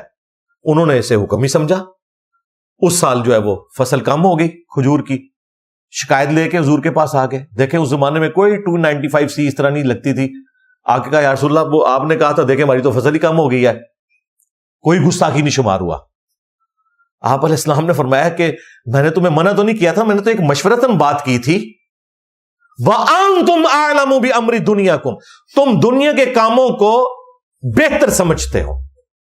پھر آپ علیہ السلام کے ساتھ الفاظ ہیں، اگر میں اللہ کے ریفرنس سے تمہیں کوئی بات بتاؤں تمہارے دین کے حوالے سے وہ تم لے لیا کرو، اگر میں تمہارے دنیاوی کاموں میں تمہیں کوئی مشورہ دوں وَأَنْتُمْ أَعْلَمُ بِأَمْرِ دُنْيَاكُمْ، تم اپنے دنیا کے کاموں کو مجھ سے بہتر سمجھتے ہو. ظاہر ہے نبی علیہ السلام کا تو ایکسپیرینس نہیں تھا نا، آپ کا ایکسپیرینس تھا بھیڑ بکریاں چرانے کا، اور آپ نے اس بات کو کرتے ہوئے کوئی اس حوالے سے امبیرسمنٹ بھی محسوس نہیں کی. انتم اعلم بامر دنیاکم، تم دنیا کے کاموں کو بہتر سمجھتے ہو مجھ سے، تو آئندہ میں جب کوئی مشورہ دوں تمہاری دنیا کا تو تم اپنے ایکسپیرینس کو دیکھا کرو اور دین کے حوالے سے مجھے فالو کیا کرو. یہ جناب حدیث اگر مسلم شریف میں نہ ہوتی تو دین کا بہت بڑا چیپٹر اس سے آپ محروم ہو جاتے. ویسے تو قرآن حکیم کی کئی آیات بھی اس کے اوپر گواہ ہیں. سورہ بنی اسرائیل میں جو 9th کمانڈ ہے وَلَا تَقْفُ مَا لَيْسَ لَكَ بِهِ عِلْمٌ إِنَّ السَّمْعَ وَالْبَصَرَ وَالْفُؤَادَ كُلُّ أُولَٰئِكَ كَانَ عَنْهُ مَسْئُولًا. انسان کسی چیز کی پیروی اس وقت تک مت کر جب تک کہ تجھے اس کے بارے میں ڈیفینیٹ علم حاصل نہ ہو جائے. بے شک آنکھ، کان اور عقل، دل ہو یا دماغ، کوئی بھی چیز اس کے بارے میں تم سے پوچھا جائے گا. اس میں بھی یہی چیز بیان ہوئی تھی کہ آپ نے علم کی پیروی کرنی ہے. لیکن نبی علیہ السلام نے صحیح مسلم میں جو یہ اوپر تلے 3 احادیث ہیں اس میں تو بالکل کھول کر بیان کر دی یہ بات کہ دنیاوی معاملات میں تم نے خود اپنے معاملات کو لے کے چلنا ہے. لہٰذا آج اگر کوئی نان مسلم کہے نا کہ نبی علیہ السلام نے تھیوری آف ریلیٹیوٹی مسلمانوں کو کیوں نہیں سکھائی، تو آپ نے ان کو کہنا ہے کہ ہمارے نبی نے کہا تھا کہ اپنے دنیاوی معاملات کو تم بہتر سمجھتے ہو، میری جو ڈیوٹی ہے وہ آخرت سے متعلق تمہاری ایجوکیشن کرنا ہے. یہ لادہ بات ہے، قرآن میں سائنٹیفک فیکٹس بھی آئے ہیں، میتھمیٹکس بھی آئی ہے، لیکن قرآن نہ تو سائنس کی کتاب ہے نہ میتھ کی کتاب ہے، یہ انسانیت کی ہدایت کی کتاب ہے. یہ سائنس کی کتاب ہے، اللہ کی نشانیاں ہیں اس میں. سائنس کی کتاب نہیں، سائنس کی کتاب ہے. تو یہ کلیریفیکیشن ہونا ضروری ہے. لہذا جب یہ اس طرح کا کمپیریزن کوئی کروا رہا ہوتا ہے نا تو اس میں آپ نے یہ چیز رکھنی ہے. ہاں آج کے دور میں اگر اللہ کے نبی علیہ السلام کو اللہ تعالیٰ مبعوث کرتا، پھر اس دور میں جتنے علوم ہیں ان کے اعتبار سے اللہ تعالیٰ سب سے ٹاپ پہ آپ علیہ السلام کی ذات کو رکھتا. ہاں لیکن جس زمانے کے لیے آپ علیہ السلام آئے تھے اور جس مقصد کے ساتھ اس میں آپ علیہ السلام ایسے پرفیکٹ ہیں کہ آپ سے پہلے نہ کوئی اتنا پرفیکٹ آیا اور آپ کے بعد آنے والے تو آپ کے ویسے ہی امتی ہیں. تو انبیاء میں سے بھی کوئی اس مرتبے کو نہیں پہنچ سکا. بہرحال میں نے الحمدللہ اس مختصر وقت میں، آپ سوچ رہے ہوں گے مختصر وقت 2 گھنٹے لاتے ہیں، میرے بھائی 2 گھنٹے کچھ بھی نہیں ہے. میں نے آپ کو وہ مضمون سمجھایا ہے جو آپ 8 سال درس نظامی بھی کر کے نکلتے نا. کسی درس نظامی والی کسی ہستی کو، بزرگان دین کو، کسی مفتی کو یہ ویڈیو دکھا لیجئے گا اور پھر اسے بھی اندازہ ہو جائے گا کہ 2 گھنٹے کے اندر اتنا بڑا ٹاپک، اس کے ہر اینگل کو کور کرنا جو ایک مسلمان کا بنیادی عقیدہ ہے، تو 2 گھنٹے اس کے لیے کچھ بھی نہیں ہے. یہ شارٹ کلپ صرف جو ہے نا وہ میمز کی حد تک تو اچھے ہیں، ہاں، یا وقتی طور پہ انجوائے کرنے کے لیے. لیکن اگر آپ نے کوئی مقدمہ سمجھنا ہے تو بھائی اللہ تعالیٰ نے بھی اپنی بات جو ہے 1 صفحے میں نہیں سمجھائی، اتنی موٹی کتاب ہے یہ. اگر اللہ کو اپنی بات بتانے کے لیے سینکڑوں صفحات کی ضرورت ہے نا تو بھائی ہمیں بھی کسی ٹاپک کو کور کرنے کے لیے کم از کم 2 گھنٹے کی ضرورت پڑتی ہے، کیونکہ ہم تو اتنے فصیح اللسان بھی نہیں ہیں.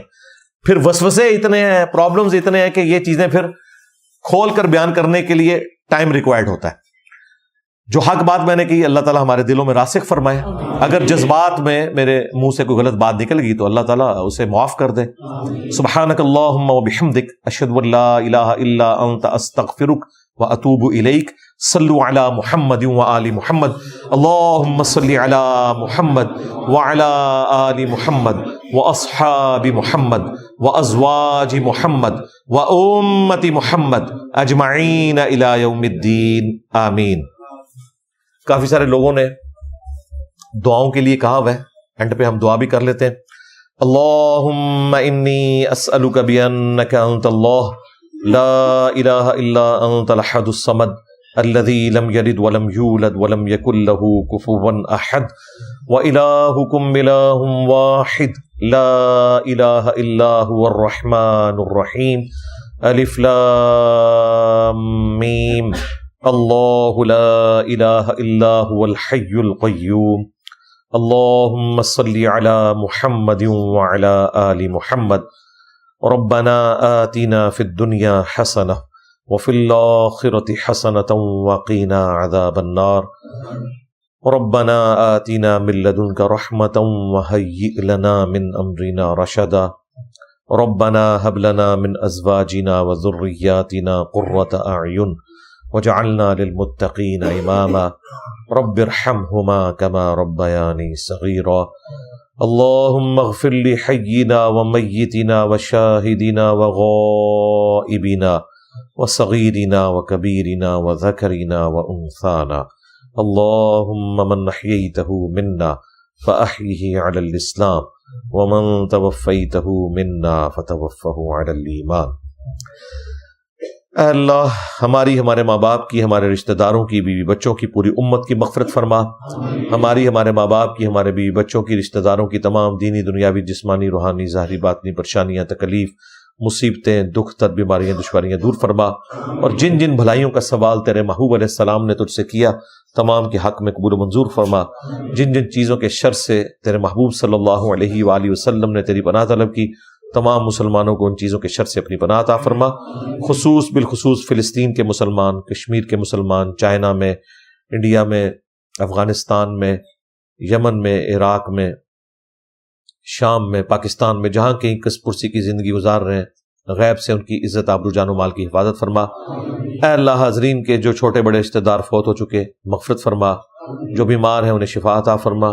خصوصاً جن لوگوں نے بیماروں کی صحت یابی کے لیے کہا ہے، اے اللہ ان تمام بیماروں کو شفائے کلی عطا فرما. یہ تمام دعائیں تمام مسلمانوں کے حق میں قبول و منظور فرما. ہمارے ملک پاکستان کی خیر فرما، پورے عالم اسلام کی خیر فرما، اندرونی اور بیرونی خطرات سے محفوظ فرما.